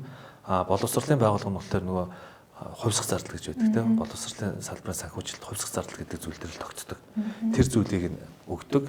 Ингээд эрүүл мэндийн байгууллага нь болохоор тодорхой тогтсон хугацаанд ингээд тэр газрын байрлаж байгаа газрын эмчнэр очиод үзлэг гэдэг. Ингээд нэг ийм 3 салбарын үйлчлэгийг нэг дор үзүүлдэг ийм байгууллагууд бий болж. Энэ бол одоо миний бодлоор хамгийн чухал зүйл гэсэн. Яг нуулгүй хэлэхэд бол одоо яг тэгш хамрагдаах боломжгүй хүн дэлбэрийн эсвэл одоо яг нуулгүй хэлэхэд аав ээж нь угаад гэртээ байлгаж байгаа маш олон тооны хүүхдүүд байна. Тэр чинь одоо юу гэдэг аав ээж нэг нь хараад гэртээ байж байгаа шүү дээ. Тэгэхээр чи үнийг дагаад амьдралын чадвар унжидаг, асуудал унжидаг. Тэгэхээр энэ төвүүд бол маш амжилттай ажиллах байх гэж би найдаад байна. Гол нь яг энд бол дандаа дэлгэхэн аав ээжүүдийн үүсгэн байгуулсан төвүүд. Одоо ямар ч 25 төв энэ жил ажиллана. Тэгэхээр энэ төвүүд маань хичнээн хүүхдэд үйлчлэгээ үзүүлэхөө үнийг дагаад бац хичнээн хүний амьдрал бас нэг тодорхой хэмжээний өөрчлөлт гарах уу гэдэг асуудал. Бас нэг боломжийг бас нэгээр ярьчих гэж бас бодлоо. Боловсролын хуулинд нэг шинэ үг гарч ирсэн. Тэр нь болохоор багшийн туслах гэдэг үг. Тэр нь туслах багш биш те. Багшийн туслах гэдэг нь болохоор багш биш хүн богино хэмжээний буюу 45 хоногийн бэрхшүүлэх сургалтанд суугаад хөгжлийн бэрхшээлтэй хүүхдэд дэмжлэг үзүүлэх чиглэлээр одоо ангийн багштай хамтран тэр ангид бүтэн цагаар ажиллах юм боломж үүсэж байгаа. Энийг хэн хийж ийнэ гэхээр аав ээжүүд хийж байгаа доор. Хамгийн анхны ангийг бараг 20-од аав ээж төгссөн. Тэгэхээр энэ маань яг ингээд хүүхдэд дагаад өглөө өргөж өгөөд ингээд аваад явд бүтэн өдөр ингээд хүүхдэд хардаг эцэг эхчүүдэд бол нэг бодлын боломж тий өвөдөг ингээд нэг англиар цалин аваад бас нэг үе бодвол багшийн цалин гайхам болчихлоо. Тэгэхээр энэ чинь бас амьдралд их хэрэгтэй. Дээр нь одоо яг өөрийнхөө хүүхдийг одоо хамгийн сайн мэддэг хүн багшийг дагаад ангид ингээд хамт хүүхдтэй хамт ажиллаа явна гэдэг бол тухайн хүүхдийн боловсролт ч гэсэн их эерэг нөлөөтэй тэр ангид байгаа одоо бусад одоо үүсч болох үз асуудлаас урьдчилан сэргийлэх юм давуу талтай юм зүйл байна. Тэгэхээр магадгүй бас бид хоёрын ярилцлагыг одоо үзэж сууж байгаа болон эцэг эхчүүд маань бас энийг мэдэж аваад бас ажиллавал бас хаана хин энэ хэрэгтэй юм чухал зүйл. Сошиал дээр 45 хоногийн сургалтанд суугаад багшилжуулдаг болно гэдэг нэг мэдээ явуулсан. Ер нь агуулга нь бол цаанаа бас ийм зорилготой байх юм шүү дээ. Тэр нөгөөдөг чинь бол арай өөр шүү дээ. Тэр чинь одоо юу гэдгийг физикч хүн 45 хоногийн одоо мэрэгжлийн хүн хувраад физикийн багш болох процесс байхгүй. Энэ бол тэр арай жоохон өөр. Тэр чинь бол тэр ингээд жоох хилэн татлаад бахаас үзгэлээсэн те. Яг нь манай салбар багшийн дутагдaltaй байгаа те. Ер нь сургууль болгонд нэг 7-аас 10 багшийн дутагдaltaй багшийн ачаал их байгаа. Тэгэхээр тэрийг арилгах гэсэн одоо бодлогын шийдэл байсан. Гэтэ би бол тэрийг бол их хахтар үүсгэдэг шүү дээ. Тэ. Үнэхээр одоо сэтгэл сургаан үзээд одоо багшилж чадчих сайн л байна тий нэг ч гэсэн хүн одоо юу гэдгийг одоо магадгүй физикч мэрэгчлэлээр нэ өөр юм хийгээ явж иж болно шүү дээ бас юу гэдгийг тэр хүн одоо бизнес хийгээ явж ирсэн цаг нэрэ төрийн байгууллагатай ажиллаж гэдэг юм тийм бодлоор ингээ хувираад ороод ирэх юм нэг хахтар үүсэх. Гэхдээ зарим хүмүүс жоохон дийлэх багш нар маань жоохон дургүй хэлж байгаа даа тий би ч одоо багш болохгүй түрүүн жил сурж байгаа. Энэ тэсээр мэрэгчлийн он гэдэг 45 хоног багш болчлаа гэдэг. Тий олон хүн байдаг учраас олон хандлагатай хүмүүс зөндөө.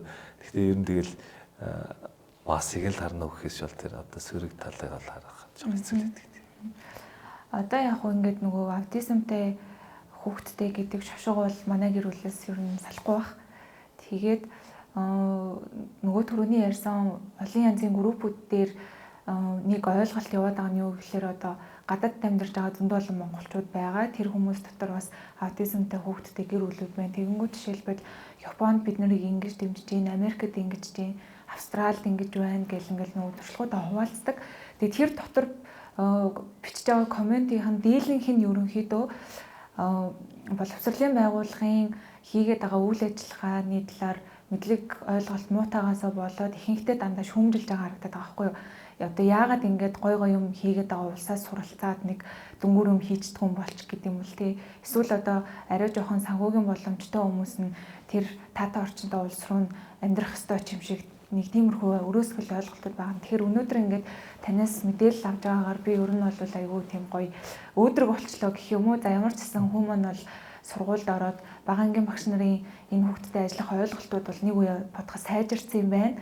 Яг өсөө сайжрах зүйлсүүд бол байгаах. Яванда дунд бол ахлага ангийн багш нар маань бас ингээд ойлголт нь сайжраад ур чадвар нэмэгдээд явах юм байна. Дээрээс нь саяны ярьсан нөгөө дэмжлэгийн төвүүд маань ингээд үйл ажиллагаа нь яваад эхлэхээр манайхаар бол бид нар чинь өдөр өндөрлөх шиг бараг ажиллах гэдэг шүү дээ. Одоо бол цэцэрлэгт өглөө өгөөд орой авдаг. Тэнд бол хамгийн аюулгүй 8-9 цаг өнгөрч байгаа. Сургуульд ороод эхлэхээр өстой аав нь ажилласаа гарах уу, ээж нь ажилласаа гарах уу, хэн зөөх вэ, хоол ундыг яах вэ гэд асуудлууд ингээд хэд дахин томрох гээд байгаа. Тэгэхээр одоо дэмжлэгийн төвүүдийн маань үйл ажиллагаанд илэрчүүл энэ бол маш олон гэр бүлийн асуудал. Ээж аваас гадна дахиад нөгөө эмээ өвөө ах эгч дүү гэл зөндөө олон хүний асуудлыг шийдэх гоё мэдээ ер нь бол сонсчлаа. Тэгээд ингээ яваад хахаар одоо тэгвэл бид нарт гол толгомдоод байгаа асуудал ерөөсө боловсон хүчний ил асуудал юм шүү. Нөгөө нэг багш хангалттай тоогоор байгаа юугүй юу. Бодлого эрхцэн хувьд бол таасан дээр буугаад баримт ичгээрээ зөндөө зүйлүүд одоо ингээд чигдэрж байгаа юм байна шүү дээ. Ер нь бидний мэдээгүй зөндөө олон таатай орчин нөхцөлөд эрхцэн хувьд бол бүрдэж байгаа юм байна. Гэтэл яг тэрийг ингээд бодит байдал болгоод хэрэгжүүлэх гэхээр боловсон хүчний асуудал бол хамгийн номер 1 байгаад байна. За тэгвэл энэ боловсон хүчний асуудлыг одоо бид нар яг таны өнцгөр харж байгаагаар цогцоор нь дэмжих ямар одоо нөгөө нэг суур ажилбаруудыг хийх шаардлагын түргэнд хэрэгтэй байна вэ гэж. Яг эхний ээлжинд бол одоо яг боловсон хүчнийг чадахжуулах дээр бол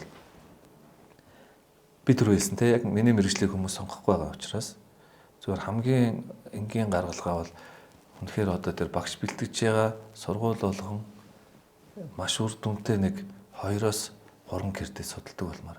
Багш болоод төгсөж байгаа бол заавал судалдаг бол.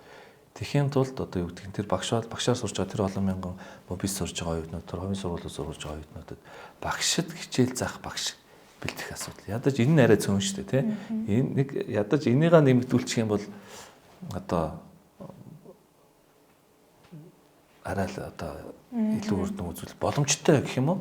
Тийм нэг хийсвэр биш тийм нэг гаргалгаа юм болов уу гэж хараад байгаа шүү дээ. Тэгэл одоо яа мобилийн одоо юу гэдэг тэр шамруулан боловсролын техникийн 20 багштай өстө бүх ангитаа хичээл орж хүрдэг те. Хувийн сургуулиуд нь дор хаяж нэг 2 багштай ингээд багшаар сурж байгаа бүх хүмүүс маань тодорхой хэмжээний ойлголттой төгсөөд ирвэл эхний ээлжинд их үр дүнтэй баг. Яг бүр яг дагнсан мэрэгжлийн чиглэлийн хүмүүс нь багш сурах байгаа хүмүүс нь бол тэр хугацаагаар бэлтгэдэг л явах баг. Тэгээ түрүүн таны ярианд дурдагдлаа ер нь одоо юу гэдгийг шошго пайз гэдэг байдал би таад ч гэсэн л хэлж байна. Ер нь бол аутизмыг ингээ бид нэг шошго пайз шиг хараад байдаг. Гэхдээ ер нь аутизм гэж одоо тэр сэтгцэн эрүүл мэндийн төвөөс хийсэн тэр оншвол ер нь бол та луужин л гэж бодох хэрэгтэй. Тэ таны зүгээр чиглүүлж байгаа болохоос аутизм ялгаатай байдал бүх хүүхдүүд төсөөр шүү.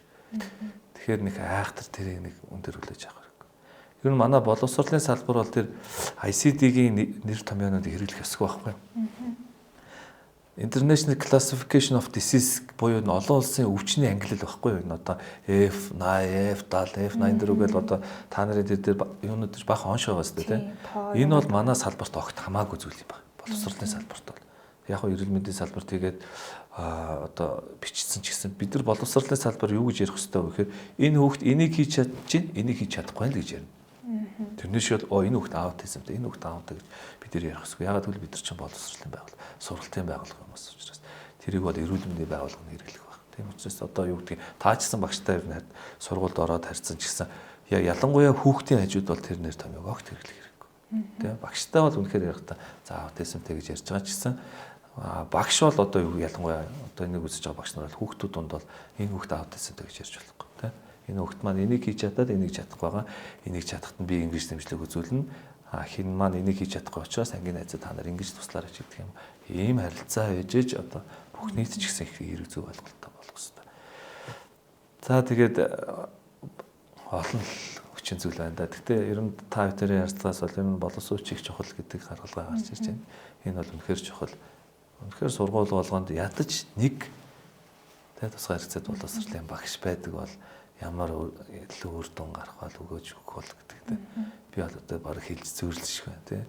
Одоо дийлэнх одоо тэр 150 одоо 150 орчим тогссон хүмүүс чинь бүгдээрээ нөгөө тусгай сургуулиудаа багшлаад байгаа шүү дээ. Одоо ядаж нөгөө тусгай сургуулиуд чинь энгийн сургуулиудаа одоо 30% цалингийн нэмэгдэлтэй байдаг. Тэгэхээр нэгэнт л одоо мэрэгжлийн одоо сураад төгссөн юм чинь тэндээ ажиллах гэдэг. Нээбэст бол нэг хахтар очиж ажиллахгүй байна. Маш цөөн тооны кейсүүд байна.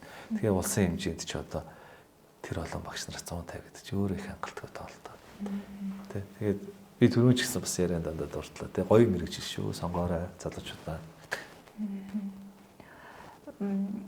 Сургалтын байгууллагуудтай яриад явж байхад яг таны хэлж байгаа кейсийг л хамгийн том асуудал гэдэг юм лээ. Яг хэрэглэгдэхүүн өмнүүдийг бол зохицуулж болно. Тэр ч одоо худалдаж авдаг вэ, хөрөнгө мөнгөөр шийдэж болно. Гол нь нэг 5 хүүхэд яг одоо аутизмтай хүүхэдтэй, хөгжлийн бэрхшээлтэй хүүхэдтэй ажиллах гад ирлээ гэхэд 1-2 хүн тогтож үлддэг гэдэг байна. Явцын дундаа 3 хүн нь бол зоолттой зөвсрээл нэг 6 сарын дараа за би буруу газар байгаа юм байна гэж явцдаг гэдэг аахгүй. Тийм дээ. Наач угаасаа гардаг шүү дээ. Одоо ингээл одоо тусгай сургуулиуд чинь бүх багш нар нь тусгай хэрэгцээ боловсролын багш байхгүй шүү дээ. Дефект багш нар байхгүй. Тэн чинь одоо судлагдхуунууд орно шүү дээ. Энд чинь хүүхдүүд англи хэл үзнэ, мэдээлэл зөө үзнэ, математик сурна. Тэг ер нь бол одоо хим физикээс одоо бүр нарийн шинжлэх ухааны судлагдхуунуудаас бусдын бүгдээр орж байгаа.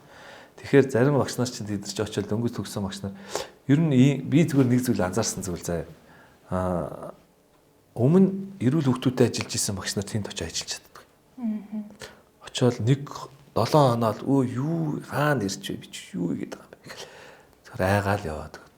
Дөнгөж төгссөн хүүхд өмнө нөгөө өөр сургууль багшиж үзээгүй хүүхд очичхороо за нэг иймэрхүү л байдгийн байлгүйтэй ингээд нөгөө харьцуулах юм байхгүй болохоор ингээд асан цагцаа цаашаа үргэлжлүүлээд ажиллаждаг юм кейсүүд бол зөндөл харагдаад. Гэхдээ би одоо энийг бас зөндөл олон багш хүмүүс үзэх байх. Эсвэл зөндөл олон багш нартай уулзах эцэг эхчүүд үзэх байх. Би нэг зүйлийг хэлмээр. Би тусгай хэрэгцээд боловсролын багшаар сурж байхдаа Монголын хамгийн л олон шилдэг докторуудаар хичээл залгасан. Би энэ чиглэлээрээ ингээд наривчлаа судалгаа хийгээд гадуур дотор тэ олон бас гадны эрдэмтдийн лекц эрдэм шинжилгээний ажлуудыг уншиж ирсэн. Тэндээс юу ойлгосон бэ гэхээр хүүхд болгонд одоо юу гэдгийг намайг ингээд очиод багш нарт хичээл заахад багш нар надаас тийм ихэд байдаг байхгүй. Багшаа энэ хүүхдээ аутизмтай хүүхдээ яаж ажиллах вэ гэдэг нэг юм ерөнхий асуулт тавьдаг. Надад багш нар маа тэгж заагаагүй. Миний уншсан тэр олон эрдэм шинжилгээний ажил тэр олон улсын одоо эрдэмтдийн ном дээр нэг ч тийм зааж өгөө.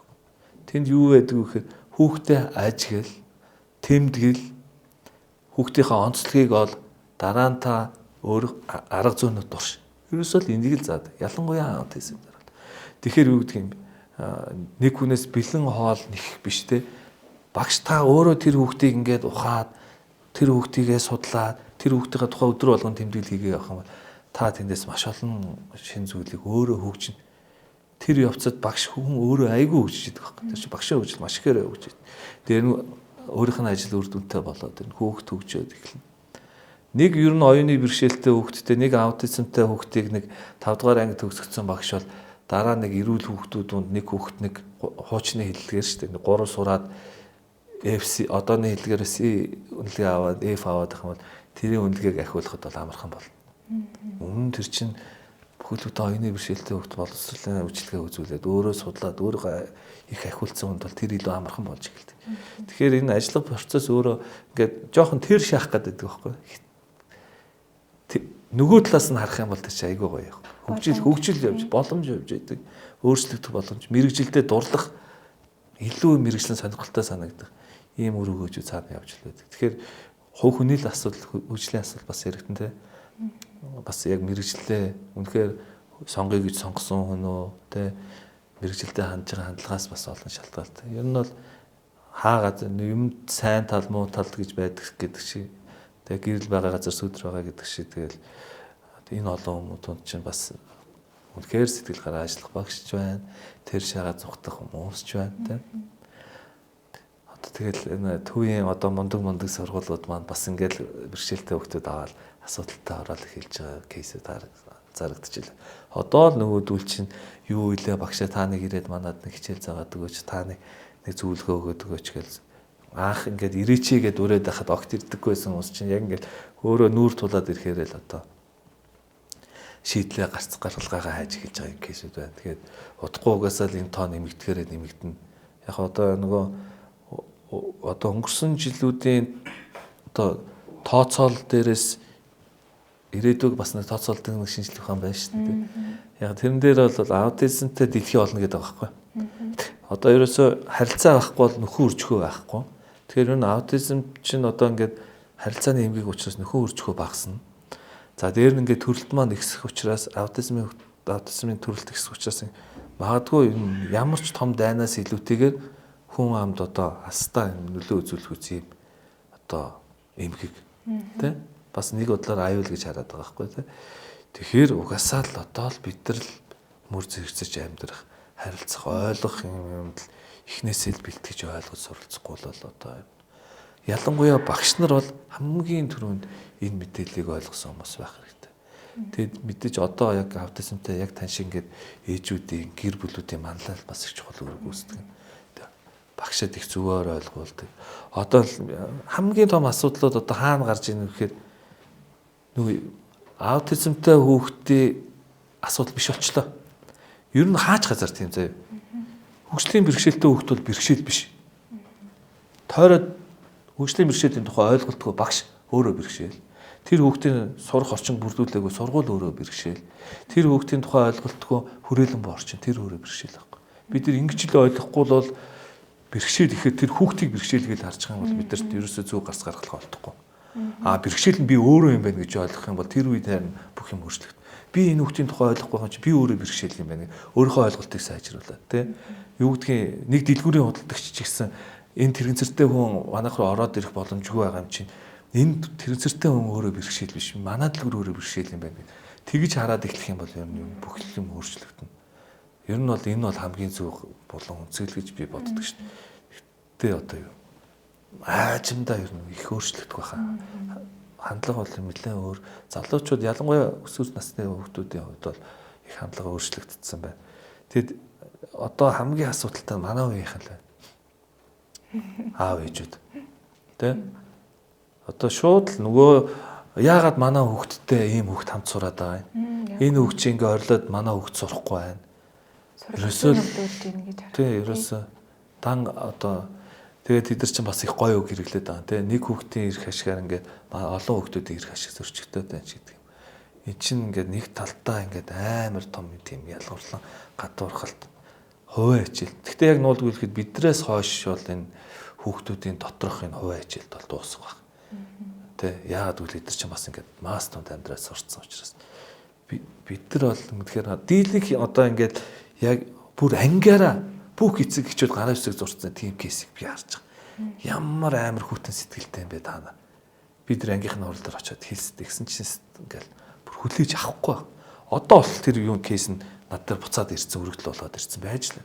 Үнэхээр одоо тэр хүүхдийгээ одоо яаж одоо тэр уусгах уу хүүхдүүдэд тэр хүний аутизмын талаар зөв ойлголт өгөөд ингээ явж байгаа сургуулиуд байгаа. Тэ зарим ээжүүд бол ингээд бүх ээжүүд рүү нэрдэг гэж байгаа ээжүүд. Ингээ манай хүүхд юм шүү. Ингээ хамт сургаж байгаад баярлалаа.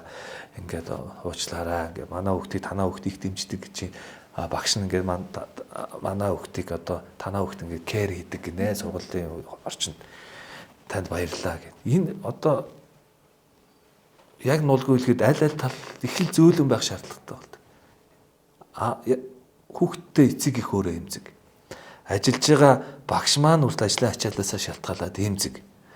Дээр нь нөгөө сургуулийн бусад хүүхдүүд бол нэг хүүхдүүд эцэг эхчүүд эмзэг. Тэгэхээр ингээд ерөөсөө л тэр уур амьсгалыг зөөлөн ингэж нэг зөв харилцаанд донд гэж ерөөсөө л явах бүтэн процесс шаардлагатай болж байгаа. Тэгэхээр энэ аль л ингээд нэг хатуу үг хэлэхгүй аль болох зөөлөн ингээд ойлголцоо. Манай ер нь жоохон мэрэгжил жоох хэцүү. Яг нуулгүй хэлгээд ингээд бүх харилцааг зохицуулах шаардлагатай болдог. Бүх зүйлийг мэддэг юм шиг байх хэрэгтэй болдог ийм асуудал гардаг. Гэхдээ аажимдаа бүх юм гоё ойлгох гэж найдаж штэ. Тэг хүн болгон ойлголт нь сайжраад тодорхой хэмжээний жоох юм мэдээ. Дээр нь одоо төрийн байгууллагт ажиллаж байгаа бид нар одоо төрийн бус байгууллага одоо тий манлайлж байгаа та хэд маань ингээ бүх нийтэд гоё мэдээлэл ойлголтоо ингээ төлхөө үргээд за тэгээд одоо эрдэмтэд чадaltaй мэдлэгтэй хүмүүс нь бас нэг сайхан зөв юм хэлээд түгээгээд тэгээд нэг юу гэдгийг нэг хорц хэлтэй чанга дуутай хүн болгоно нэг шүтгэхгүйгээр те бас нэг жоохон оюуныг жоохон шүтээд маас ингээд нэг зөв ойлголт олоод хэлэх юм сайхан болно гэж би бодоод байгаа шнэ. Хүүхдүүд их хөөрхөн юм байна гэдгийг хүүхийн ангийн цэцэрлэгийн хүүхдүүдээс хардаг байхгүй юу? Хуучин ангин нөгөө цэцэрлэгийн нэг давхарт байдаг гэсэн. Тэгээд манай хүү өглөө оронгууд багш нь хөтлөөд аваад ордог. Оройд харах гад очихоор ангийнх нь хоёр охин ингээд дундаа хийгээ хөтөлцөн. Тинүүнээ өвөө нэрлээ гэд яриад явж юм гээд. Тэгэхээр хүүхдүүд ер нь их хөөрхөн цагаан цаас шиг. Тий, ер нь бол тэр чинь л хамгийн чухал зүйл байхгүй. Ер нь бол хүүхдээр нь аав ээжд нь нөлөөлөх арга бол бас их чухал. Одоо ер нь бол дэлхийн нийт хэрэгэлдэг. Тий. Нөгөө манай энэ айгүй хөөрхөн хүүхд ч гэдэг юм уу те. Эсвэл эцэг ихээр нь бусад эцэг эхтүүдэд нөлөөлдөг. Яг хоо энэ нөлөөллийг болохоор бид нар нөгөө хүлээн зөвшөөрөхгүй байгаа аав ээжүүдэд одоо хүлээн зөвшөөрсөн аав ээжээр нөлөөлөлдөг. Тэгэхээр яг л ингээл одоо хоёр адилхан хүүхд байгаа шүү дээ. Яг л юу гэдгийг те хэд мэдрэг те ингээл яг л хоёр аавтайсантай хүүхд байлаа гэж бод. Нэг аав ээж нөлөөлсөн зөвшөөрөө нэг аав ээж нөлөөлсөн зөвшөөрөөгүй байлаа гэж бодоход хүлээн зөвшөөрсөн аав ээжээр нөгөө хүн дээр нөлөөлүүлж одоо хүлээн зөвшөөрүүлэх юм аргыг бол яг хөө дэлхийн зарим улсууд бол хэрэгэлдэг. Энэ бол их үр дүнтэй арга гэж үздэг. Хүүхдээр хүүхдэд нөлөөлүүлнэ гэдэг чинь бас их чухал. Хүүхдээр бас эцэг эхтүүд нөлөөлөл. Эхлээд нөгөө эцэг их ингээд хажууд нь юм хүүхд байгаа гэсэн багш нь ингээ гоё чиглүүлээд хамтд нь байлгаад ингээд бие биенээс нь суралцуулаад ингээд тэгээд ирэнгууд зүгээрээ ингээ хамт байдаг хөөхөн шидэ ч гэдэг юм уу. Ийм одоо бас кейсүүд бол зөндөл гарч байна. Одоо тэр яг наадмтай ч холбоотой би бас нэг сөрөг нэг жоохон кейс санаанд орчлоо. Нэг ингээд хөдөлгөөний бэрхшээлтэй тархины саажилттай хүүхдийн анги нь 2 давхарт. Тэгсэн анги нь хойр гаргацсан.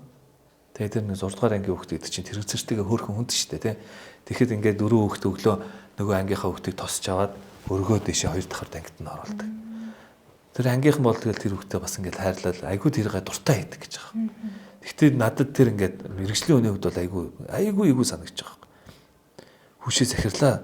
Ягаад ангийг нэг давхарт болгочих болдгоо юм бэ? Тэ. Заавал ингэүүлэх хэрэг байгаа юм уу? Тэгээ та нэг би Америкийн хамгийн бэртаа гэсэн сайхан 5 багшаа дагуулж ирээд та нэг сандал дээр суугаад 4 талаасаа өргүүлээд дэшээ 2 давхарт гараад үзээрэй. Айгүй. Тэ. Тэгэхээр чи тэр эвгүй мэдрэмжийг тэр хүүхд өглөө олгонд мэдэрч байгаа шүү дээ. Дээр нь тэр чинь ангийнхан хүүхдүүд тэ. Тэгэхээр тэр хүүхдэд бол яг нуулгуул ингээд найзууд нь туслаад байгаа юм шиг чирнэ. Өөрт нь бол бас дотор нь эвгүй л ба. Хажимдаа бас тэр хүүхдүүд чинь ахлах ангид орно. Тэг хүүхд маань хүнд болон тэр инсүрэн хүнд бол тэгээ хүүхдүүдийн чинь бас нэг жоохон тархитлагаа нэг залруугаа чиглэгдээд эхлэн тэр үед бас таалагдах тэр үйл явц тэ. Тэгэхээр ер нь бас нэг боловсролын байгууллагад хөгжлийн ялгаатай хүүхдүүд боловсролын үйлчлэгээ үзүүлж байгаа энэ процесс бас удирдлагын нэг мэдрэмжтэй байдал бас жоох чухал байна. Зарим тохиолдолд одоо юу гэдгийг за одоо энэ багш маань аутизмтай хүүхдээ өмнө ажиллаж ирсэн. Айгүй мундаг ингүүд нэг багш дээр ачааллын их болгоод ингээ 2 3 хүүхд өгсөн. Тэгсэн чинь тэр дунд нь ингээ нөгөө цахим системийн бүртгэлээр хүлэн зөвшөөрөгдөгөө бас нэг хүүхд ороод ирсэн. Одоо сая 130 дугаар сургууль дээр би ажилласан. Тэрнийх нь би өөр чиглэлээр л очиж байгаа л да. Яг өөрийнхөө мэрэгжлийн чиглэлээр очиод зөвлөн туслах гээд очсон. Тэгэхээр тэнд нэг ангид баг хүлэн зөвшөөрсөн 3 хүлэн зөвшөөрөгдөг 3 гээд нэг багш дээр 6 хүүхд ирсэн. Дээр нь ангин 55 хүүхдтэйгээд нэг багшийн ачаал бүр ингээд ийм тулцсан ийм нөхцөл байдал харагдаад байна. Тэгэхээр яг хоо тэгээд захирал багш маань болохоор ингээд нэг 2 хүүхдийг ингээд өөр анги руу ингээд чувааж өгсөн. Ер нь анги болгонд хүүхдүүдтэй болсон 2-3 хүүхдтэй болсон гэдэг гэж ярьж байгаа. Тэгэхээр ер нь нэг удирдлаа жоох мэдрэмжтэй тий. Нэгнийх ачааллыг бас тодорхой хэмжээнд тааруулаад юу гэдгийг энэ залуу юм чинь чадахгүй гэж хайхал юм бол тэгэл тэр эзэж чаддаг болохгүй шүү дээ ер нь бол. Ер нь хүн болгон чаддаг байгаагүй шүү дээ тий. Бүгдээрээ л тухайн хүүхдтэй ажиллаж ээж хамтарч ээж сурж байгаа учраас одоо юу гэдгийг энэ туршлагагүй эдний ангид өгөхгүй гэж ерөөсөө битээ хандасаа л гэж би үздэг. Тэр залуу багш айлуулах залуу байх гэсэн өгөх хэрэгтэй.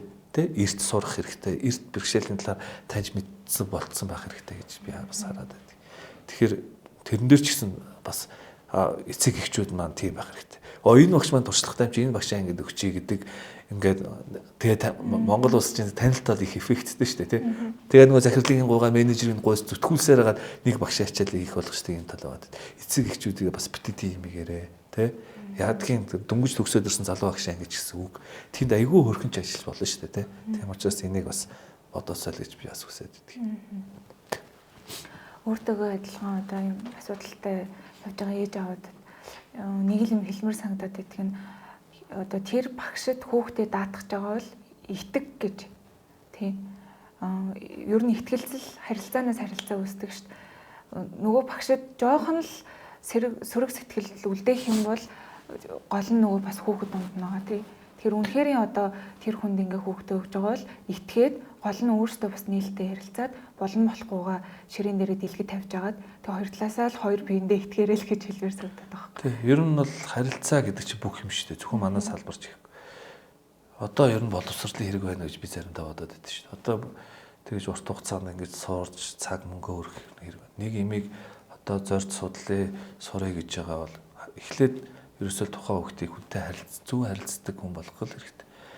Хүнтэй харилцаж зөв ойлголцдог, зөв харилцдаг хүн бол ер нь хааж нэг төр дипломгүйгээр яг зөвхөн тэр ажиллаж байгаа салбарын аймаг бөмбөг үнцгийг судлаад одоо судлахж гэсэн юм нээлттэй бүх юм боломжтой болчихлоо. Ер нь бол таны хэлж байгаа зөв ерөөсөө харилцаа бол бүх юм ерөөсөө. Би одоо бүх юм ерөөсөө тэр нэг боловсролыг 5-10% гэж харахаа байсан шүү дээ. Харилцаж чаддаг, хүнтэй харилцаж чаддаг хүн хаач ер нь болно доо. Хэмээн заагаад өгөн, сургаад өгөн. Тэгэл аажимдаа зөв харилцаатай бол болол явчихна гэж боддог. Гэхдээ яг бас зарим зүйл төр бол үгүй шүү дээ. Гэхдээ яг нэг яг би нэгдлийг харж бодломал тэр гэх юм уу. Зарим хүмүүс бас миний нэг үгүйсгээд байдаг юм. Буруу харилцаанаас үүдсэн одоо кейсүүд бол битүү шүү дээ одоо ерөөсөө. Ялангуяа би бол одоо тийм би чи одоо нэг нийслэлийн боловсролын газарт мэрэгчлэнээр ажиллаж байгаа. Тэгэхээр чи ингээл дандаа л нэг өргөдөл гомдлоод би чи одоо ингээд нэг зөвлөн туслаа гадуур аль болох олон багштай уулзаад нэг өөрийнхөө мэддэг чаддаг юм а түгээч чи гэж бодно. Тэгэхээр нөгөө цаасны ажил боё нөгөө өргөдөл гомдлууд дээр очиж шийдвэрлэлт хийх гэж тийм. Нөгөө аав ээжүүдтэй ярина. Тэгэл тэр чинь нөгөө түрүүн би хэлсэн те бүгд л имзэг байдаг. Тэгэл нөгөө нэг донд нэг үг шийдэхэд л нөгөө л айхтар буруу ойлголцол хэрүүл ингээл үсгээд байдаг. Тийм учраас тэр болгонд донд чи ороод өстэй нэг үзэд тарч зөвлөж өгнө ш. Тэгээд нэг ганц нэг кейс ярих гэснээр ер нь болий. Одоо ер нь нэг тийм сөрөг кейс бас нэг бас хүнд мэдээлэл өгч байгаа юм гоё юм подкастны дундаар тийм юм гэж бас бодлоо ш. Түрүүн нөгөө нэг ээж аавууд нь нийлээд өргөдөл өгсөн гэдэг дээр одоо яг бодит байдал дээр хамгийн их санаа зовж байгаа зүйл мөн тэр ихгүй одоо аутизмтай нэг ангид нэгээс хоёр аутизмтай хүүхэд байлаа гэхэд бусад ээж аавууд төгшөөж байгаа нь бодит үнэн шүү дээ. Ер нь бол би өөрөө ч энгийн хүүхэдтэй байсан бол хардас сэрдэл явах л байсан баг. Тэр хүмүүсийг бас буруутгах аргагүй. Яагаад тэгэхээр ойлголт нь бидний төвшөндөө биш байгаа болохоор тэгээ одоогоороо миний хамгийн их санаа зовж байгаа зүйл мань тэр байгаа байхгүй юу. Арай нэг цэцэрлэгийн 4-5 жилээ даваад сэтгэл зүйгээ доктортой олгоод сургуульд орсон чинь сургууль дээр одоо зөндөө бол асуудлууд үүсэх магадaltaй байгаа. Тэгээд нөө сэтгэл зүйчтэй яриа суужсэн чинь тийм юм болохгүй ч магадгүй шүү дээ. Чи битээ готрал даа гэж нөгөө хэлсэн. Тийм шүү дээ. Бас яг зөв айтах явж байгаа кейс зөндөө байгаа шүү дээ. Зөндөө байгаа. Тэгээд мэдээж улсаас одоо бодлого боловсруулж байгаа хүмүүсийн хувьд цаасан дээр буусан эрх зүйн орчин маань бол хангалттай сайхан бүрдсэн юм байна. Бид нар хаагаа тэр гадны улсуудтай өөрсдөө жишээл бас сэтгэл санаагаар унаадах шаардлагагүй болсон юм байна. Гол нь одоо боловсон хүчин гэдэг маань бол бодитойгоор тулгамдаад байгаа асуудал байна. Тэгэхээр энэ бол цаг хугацааны явцад бол шийдэгдэх байх. Юм чин мэдээж нөгөө хөгжлийнхаа процесстэй явж байгаа учраас тий. Тэгээ энэ хүүхдүүдийн маань тоо ширхэг бол жилээс жил нэмэгдэж байгаа. Яагаад гэдгийг нь бол хэн ч мэдэхгүй. Гэхдээ одоо тэглээгээд бид нар нэг өнгөрсөндөө нэг зурлаад ах шаардлагагүй одоо ирээд өгөөл харъя гэдэг санаа шүү дээ. Одоо яавал энэ хүмүүсийг энгийн хүмүүстэй ижлэхэн төвшөнд одоо өөрөө амьдралаа авч явж чадах хэмжээнд аль талаасаа дэмжих вэ гэдэг дээр л ээж аав маань сургалтын байгууллагууд маань одоо чиглэх нь зүйтэй ах.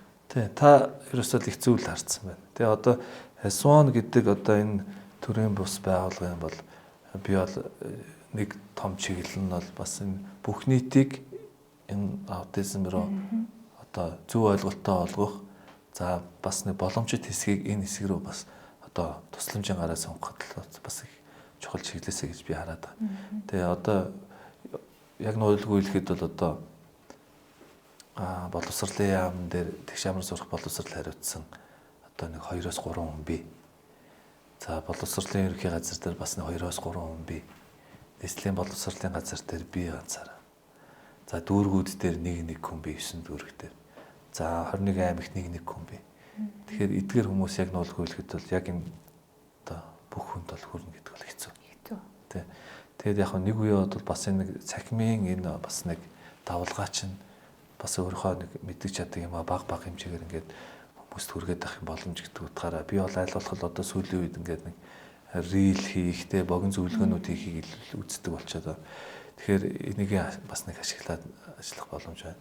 Дээр нь одоо энэ одоо төрөний тав төрийн ярианд дурдаг тийм бүх нийтийн зөв ойлголтыг л одоо та бүхний маань ажлын бас гол зорилго байгаасаа л гэж үзэж байна. Тэгэхгүй бол одоо тэгэл одоо 1000 бид нар ингээд ажиллаад байдаг тэнд нэг эцэг их өргөдөл гаргаад өгөөд байдаг. Тэгэхээр эн чинь хамгийн асуудалтай аль талд нь шийдвэрлэж болтгүй юм асуудал болчихдог байхгүй. Хуулийн зохицуулт байхгүй. Би энд хүүхдээ хамгаалаад байдаг. Нөгөө талаас эцэг их хүүхдээ хамгаалаад байдаг. Хуулийн дээр бол хүүхд хүссэн газар сурах хэрэгтэй гэсэн байдаг.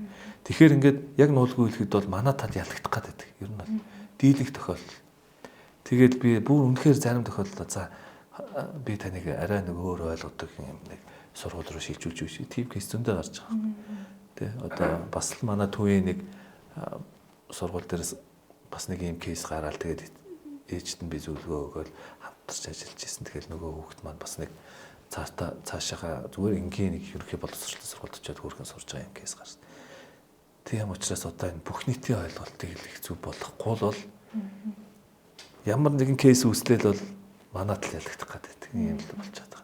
Аль алилаасаа ингээд нөгөө хуулиар хамгаалагдсан. Манай талч бол хамгаалттай. Гэхдээ нөгөө тал маань олох болчих гээд нэг юм кейс байдаг. Тэгэхээр ер нь эхнээсээ л нэг зүйлээ аргаараа л боловсролтой холбоотой л явахгүй.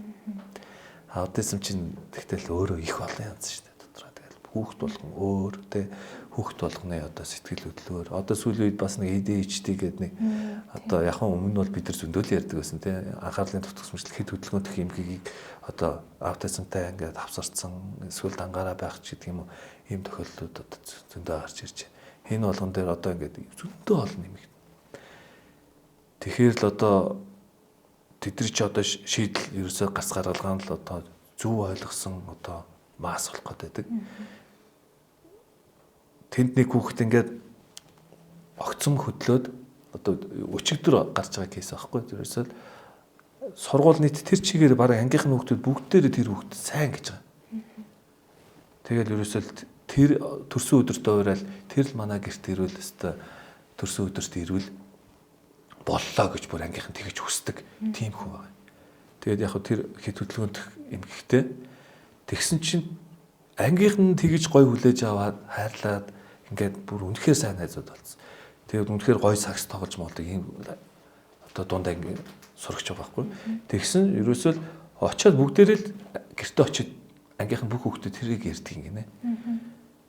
Тэгсэн зүгээр ганц нэг удаагийн тэр чинь одоо нөгөө одоо ухамсарлахгүйгээр л хийж байгаа ганц нэг үйлдэлүүд байгаа шүү дээ. Тэр чинь одоо гүйж ягаад нэг санаандгүй мөрөгч гэдэг юм уу те усан басаанд байж байгаа нэг санаандгүй ингээ хажуугаар зөрөгтэй гараараа зөхиод сэлээд өнгөрөх гэдэг юм. Ийм үйл явцуудыг нь одоо эцэг эхчүүд нь тэр чигтээ ягаад ингээ хүүхдийн сурахгүй би танаа хүүхдийг сургуулиас гаргаж ажил санаа аварна ингээл тэмцээд явж байгаа юм гэсэн. Тэгэл яг нөгөө ээж нь хөрхөө баг ингээл нүдэндээ лэмстэй уулзаал. За та ингээрээ ингэж хэлээрээ тэр хөгтөж ирэх бид танаа хөгтөж ирэх би тэ сургууль маань энэ дээр би тэр сургууль дээр нөгөө зөвлөн тусалсан сургууль байсан. Ер нь дэж хүн ингээд ажил нь гайгүй явж байгаа сургууль байсан. Тэгтэл нөгөө асуудлыг хэн үүсгээд нөгөө эцэг эхчүүд тэ тэгж үүсгээд ийм кейс л гараад байна. Тэгэхээр одоо л ерөөсөө л бүх нийтийн ойлголт. Ерөөсөө бүх нийтийн ойлголт, бүх нийтийн ойлголт, бүх нийтийн ойлголт гэх юм уу. Аутизм ба боловсрол гэдэг сэдв яриад эхэлсэн чинь явж нөгөө массын ойлголтыг сайжруулъя. Тэгэх юм бол ер нь юм чинь их давгүй голролтой ороод явж байгаа шүү гэдэг дээр очиж зангилагдаад шүү дээ. Тэгэхээр ерөөсөө нэг чухал зүйл бол одоо бас зөндөл аутизм гэдэг маань өөрөө харилцаа нэгвших юм гэх тэ. Одоо аутизмтай хүүхдээр очиод одоо тэр хүнээр очиод сайн байна уу гэд ментлетик гэдэг үүрэг даалгавар магадгүй одоо эрүүл хүнд өгж байгаа үүрэг 9 давхар байшингаас үсрэтэх гэж байгаатай адилхан тийм хэцүү зүйл байхгүй. Тэгэхээр тэрийг ингээд нөгөө ойлгож таниад дээр нь тэр хүүхд аутизмтай хүүхдүүд дийлэхэд хит мэдрэг байд. Тэр хит мэдрэг байд юунд хит мэдрэг хийн олоо. Тэгээд нэг тодорхой хэмжээнд одоо тэр хүүхд өөрийгөө одоо нэг ямар нэгэн байдлаар тайвшруулах ч гэдэг юм уу. Тэгээд дээр нь аутизмтай хүүхдүүд маань одоо үйл ойлгогдох нөхцөл байдалд орохоор бас сөрөг зам үйл гаргадаг. Эдгээр зүйлсээс нь ингээд хол байлгах юм тохируулгыг л бүтээх юм шаардлагатай. Манай салбар дээр бол тий сургууль болгоны хүүхд хөгжлийн танхимтай. За аутизмтай хөгжил орж байгаа багш бол одоо юу гэдгийг за энэ салаа утгатай өгнүүдийн хүүхдүүд ойлгодгүй шүү. Хүний амыг ам л гээд ойлгоцсон баг. Очоод уулын ам, уутны ам гэдээ яриад их юм нөгөө хүүхд маань ойлгохгүй болоод ойлгохгүй болохоор сөрөг зам үйл гаргах гэдэг. Энэ тухай ядаж нэг мэддэг те. Нөгөө угсарсан олон өгүүлбэрээр хүн хүүхдэд нэг даалгавар өгдөг те. Одоо юу гэдгийг гараад 0 ороод визчээд ирэх юм бол 0 орчод хүрээд ирэх гэдэг те. Хоёр дахьыг нь хийхгүй байх магадлал байна. Эдгээр яд энгийн одоо аутизмын талаар ойлголтыг бол манай салбар бүх багш нар маань мэддэг болчих юм бол ядчил сөрөг зам үйл гаргахгүй. Дээр нь тэр эцэг эхчүүдийг зарим тохиолдолд одоо багш нар ингэж төрхөрсөн байх кейсүүд бас гарч байгаа байхгүй. Тэ би энэ хүүхдээ ингээд ажиллаад ингээд ядраад би юу одоо яалаа ангид маань ийм хөвгтэй очиж би бүр ингээд ядраад ажиллаа хийж чадахгүй. Гарлаа марлагийн гот эцэг эхчүүд энэ хөвгтийг гаргаж сургуулийн захирлаанд өргөдлөг гэж бодож. Ийм ч хүртэл кейсүүд гараад.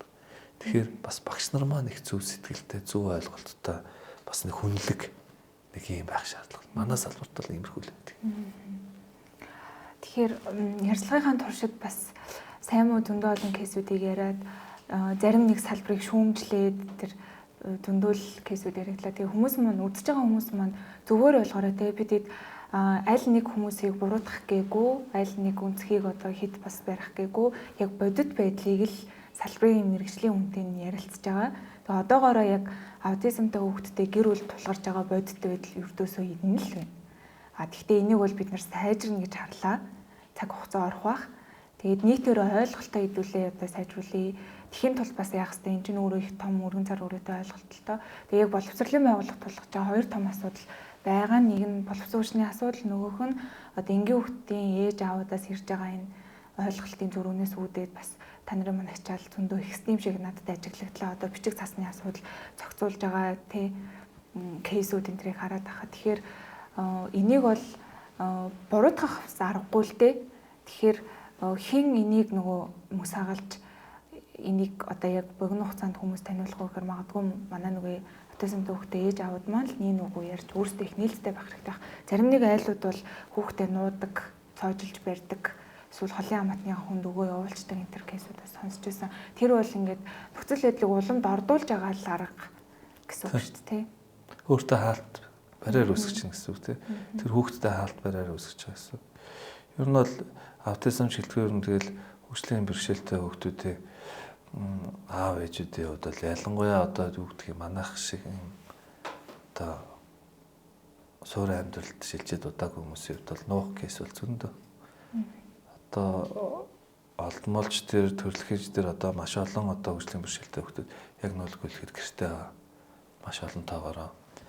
Дээрэнд таад маань жоохон анзарч байгаа бол яг аутизм би нэг аутизмтай хүүхдүүдийнхээ ингээд судалгаа гаргаад ер нь эцэг эхчүүдийг голчиж би бас судалдаг юм те ямар нэг юм хэрэглээтэй байсан уу боловсролын асуудал би ер нь эцэг эхчүүдийн асуудал маань минийх нэлээ өргөн байдаг л да.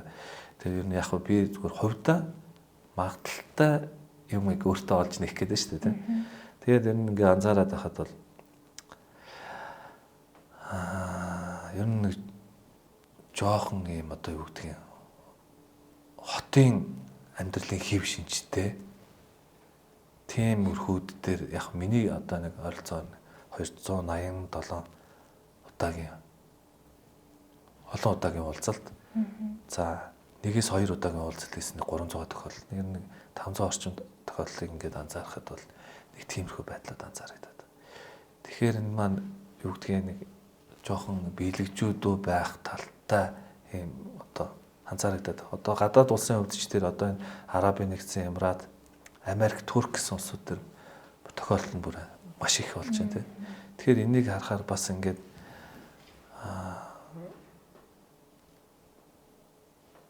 тэр хүмүүс маань одоо яг тэр юу гэдгийг одоо жоохон биелэгжүү зиндааны амьдралтай хүмүүсийн маань хувьд бол одоо яг хэрвээ аутизмтай хүүхдтэй болсон тохиолдолд тэрийг шууд нуудаг, шууд одоо бараг тэг гэр бүлийнхээ тооноос асах эсвэл шууд гэрийн одоо үжигдэж байгаа огт гэрээс гарахгүй байх хорих нэг ийм кейсүүд бол маш түгээмэл анзаардаг.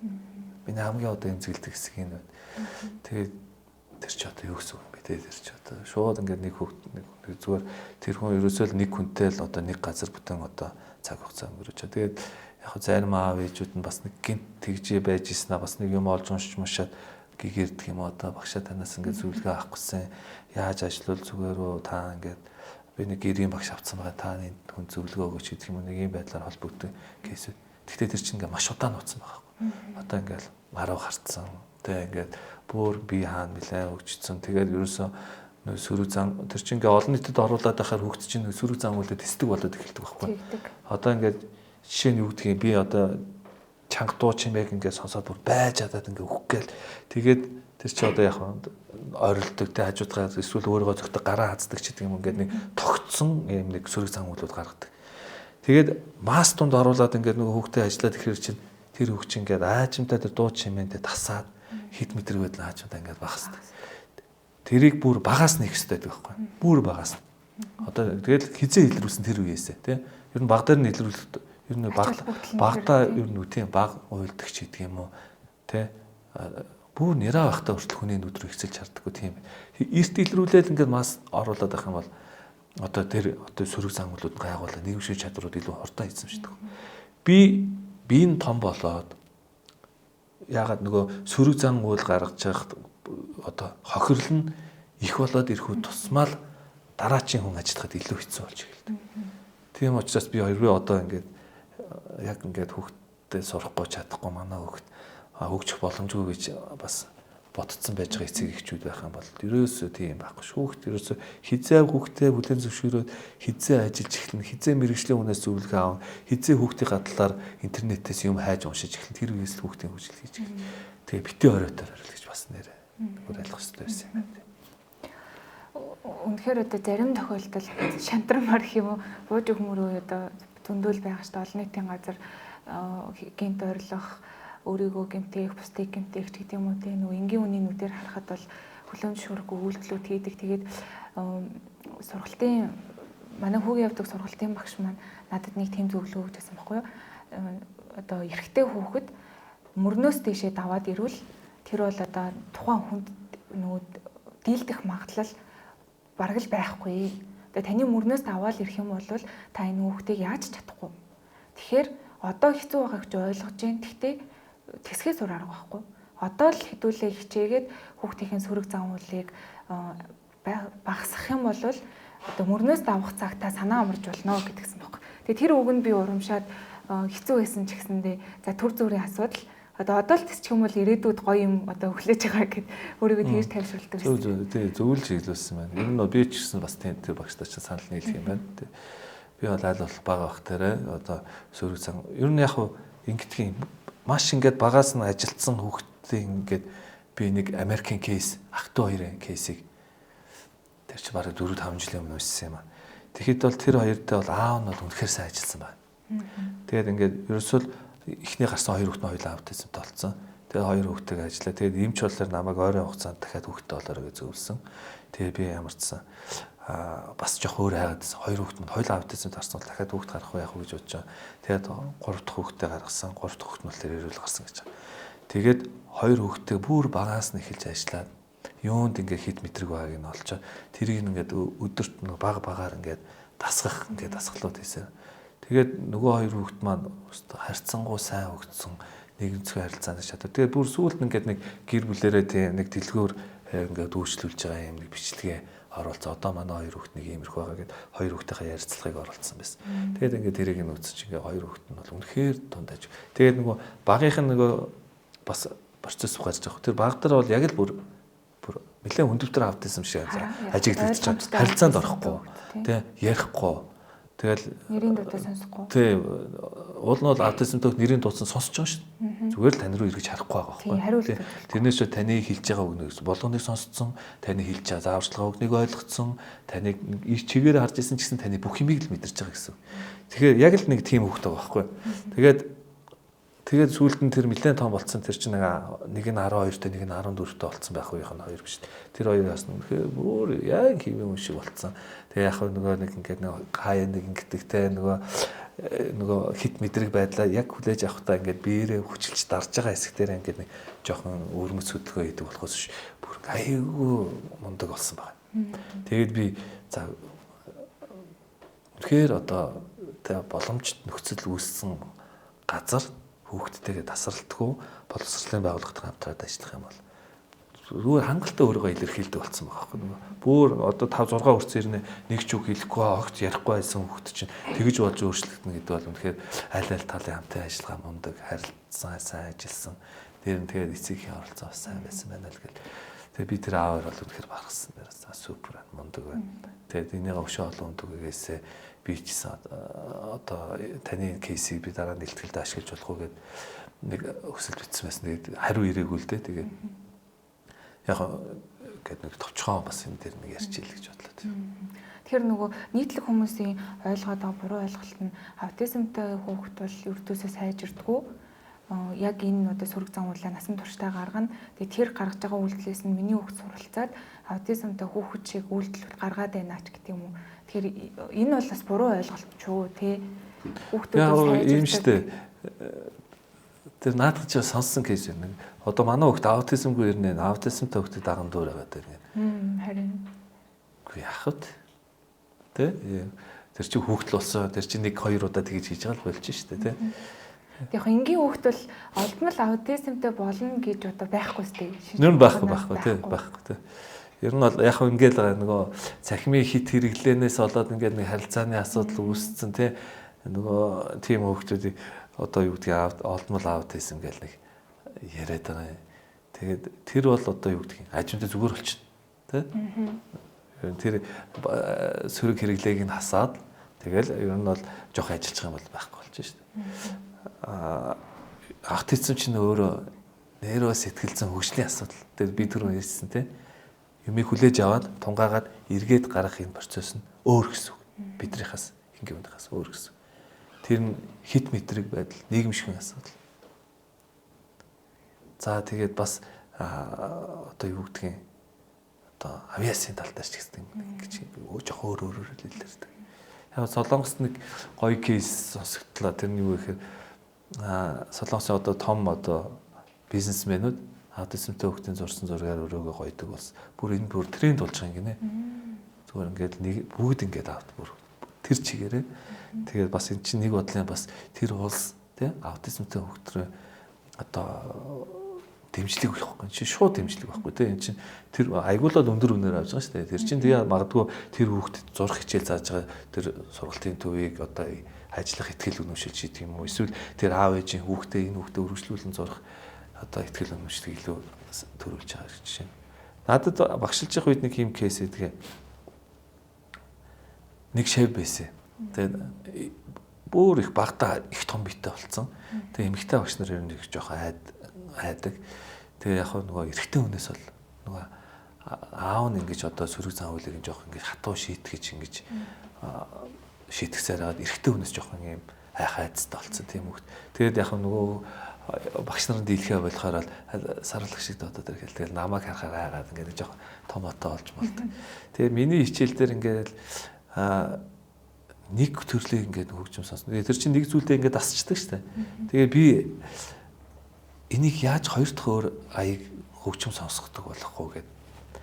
Тэнгүүдээ сонсдог аяных нь ардаар ингээд залгаж хийгээд тэгээд өөрийнхөө суудаг компьютер дээр байрлалт. Тэгсэн нөгөө хөлт маань ингээд хоёр дахь эхлэнгөтл ингээд уурлаад намайг дуутаал ихнээс нь тавь.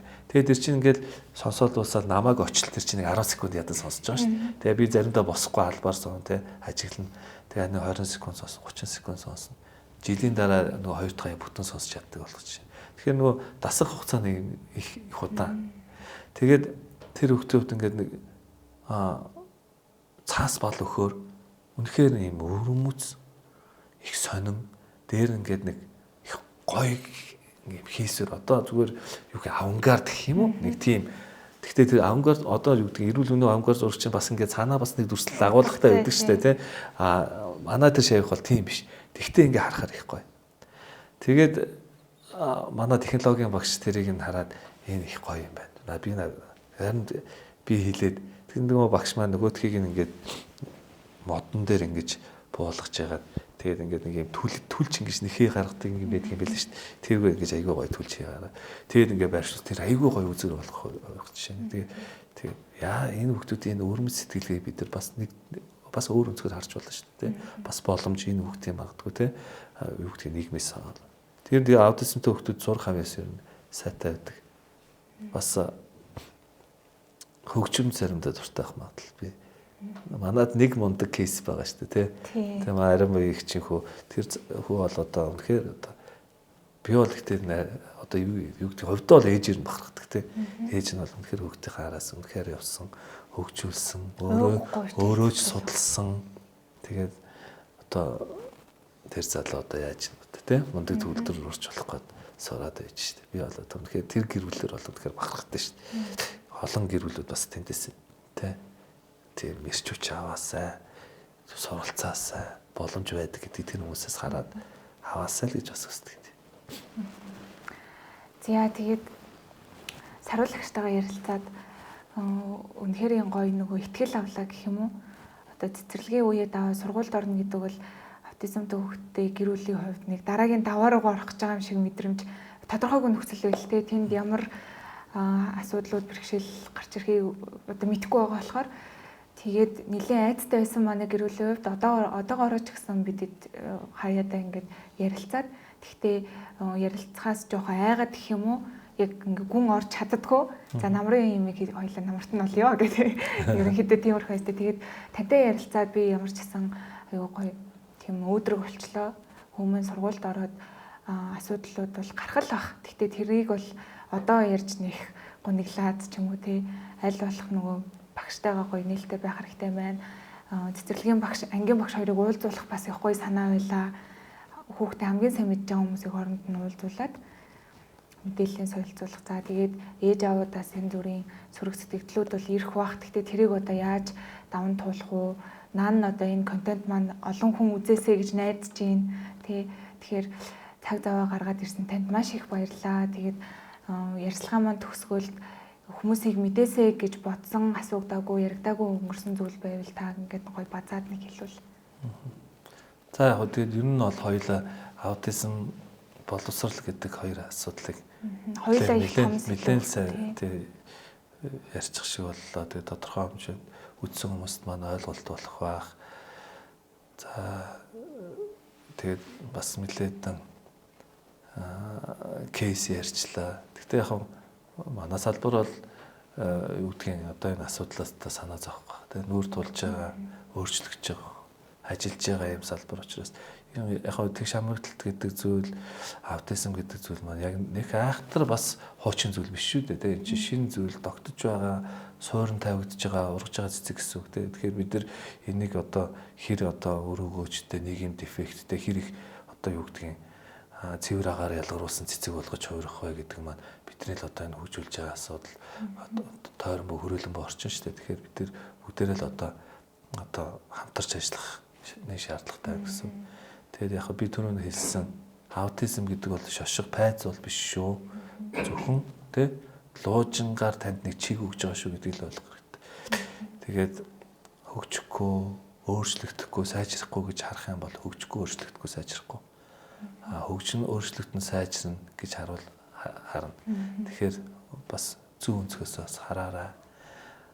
Дээр нь нүдэн дээр харагдах үс тийм хурдан өөрчлөлт дэвшил хөгжил гарахгүй их удаан явдаг. Тийм учраас бити шантраарай. Гэхдээ бити бас хэцүү гэж бодоорой. Бас муухай гэж бити бодоорой. Гоё шүү гэж хэлгэсэн. Ийм л надад. Аутизм ба боловсрал гэдээ ярихаар нөгөө хүмүүс шууд боловсролын байгууллагаас гарц гаргалгаа хайгаад шийдэл хайгаад эсвэл асуудлын мөрөг өгөхгүй хандлага өрнө ажиглагддаг ч тийм хөгжлийн бэрхшээлтэй хүүхэд гэлтгүй энгийн хүүхдэр ч гэсэн боловсролын үндэс ерөөсөө гэр бүлээс эхлэх юм байна. Харилцаанаас эхлэх юм байна. Тэгээ таны гэр бүлд өнөөдөр аутизмтай хүүхэд байхгүй гэж болно. Гэхдээ таны одоо хандлага бол тэр хүүхдүүдэд далдуур нөлөөлж идэг боловсролын байгууллагт ч бас маш том нөлөө үзүүлж идэм байна гэдгийг өнөөдөр би өөрөө маш сайн ойлгож авлаа. Тэгээд тань дахин баярлалаа гэж хэлье. За баярлалаа. Тэгээд та хийж байгаа энэ бас санаачилж байгаа зүйл маань өөрөө их чухал зүйл. Гэхдээ бас дээр нь бас их цаг үе олсон байна гэж би бас харж байна.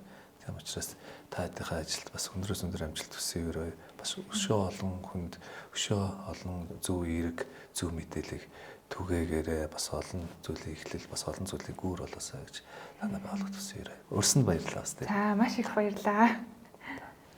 ЕС-ын төрийн бас байгууллагаас санаачилж байгаа энэ подкастууд маань цаашдаа маш олон сэдвээр цуврал подкаст болоод ороод явна. За тэгээ энэ маань одоо ганц төрийн бас байгууллагаар хязгаарлагдахгүй олон хүмүүсийн дэмжлэгтэйгээр та бүгдэд хүрж байгаа. Kids & Co-гийнхаа хамт олон Dex Entertainment-ийнхаа хамт олонд маш их баярлалаа. Та бүгдийн маань дэмжлэг зөвхөн аутизмтай хүүхдтэй эцэг эхчүүдэд зогсохгүй нийгэмд маш том эерэг нөлөөлөл үзүүлж байгаа шүү гэж дахин дурдж хэлмээр байна.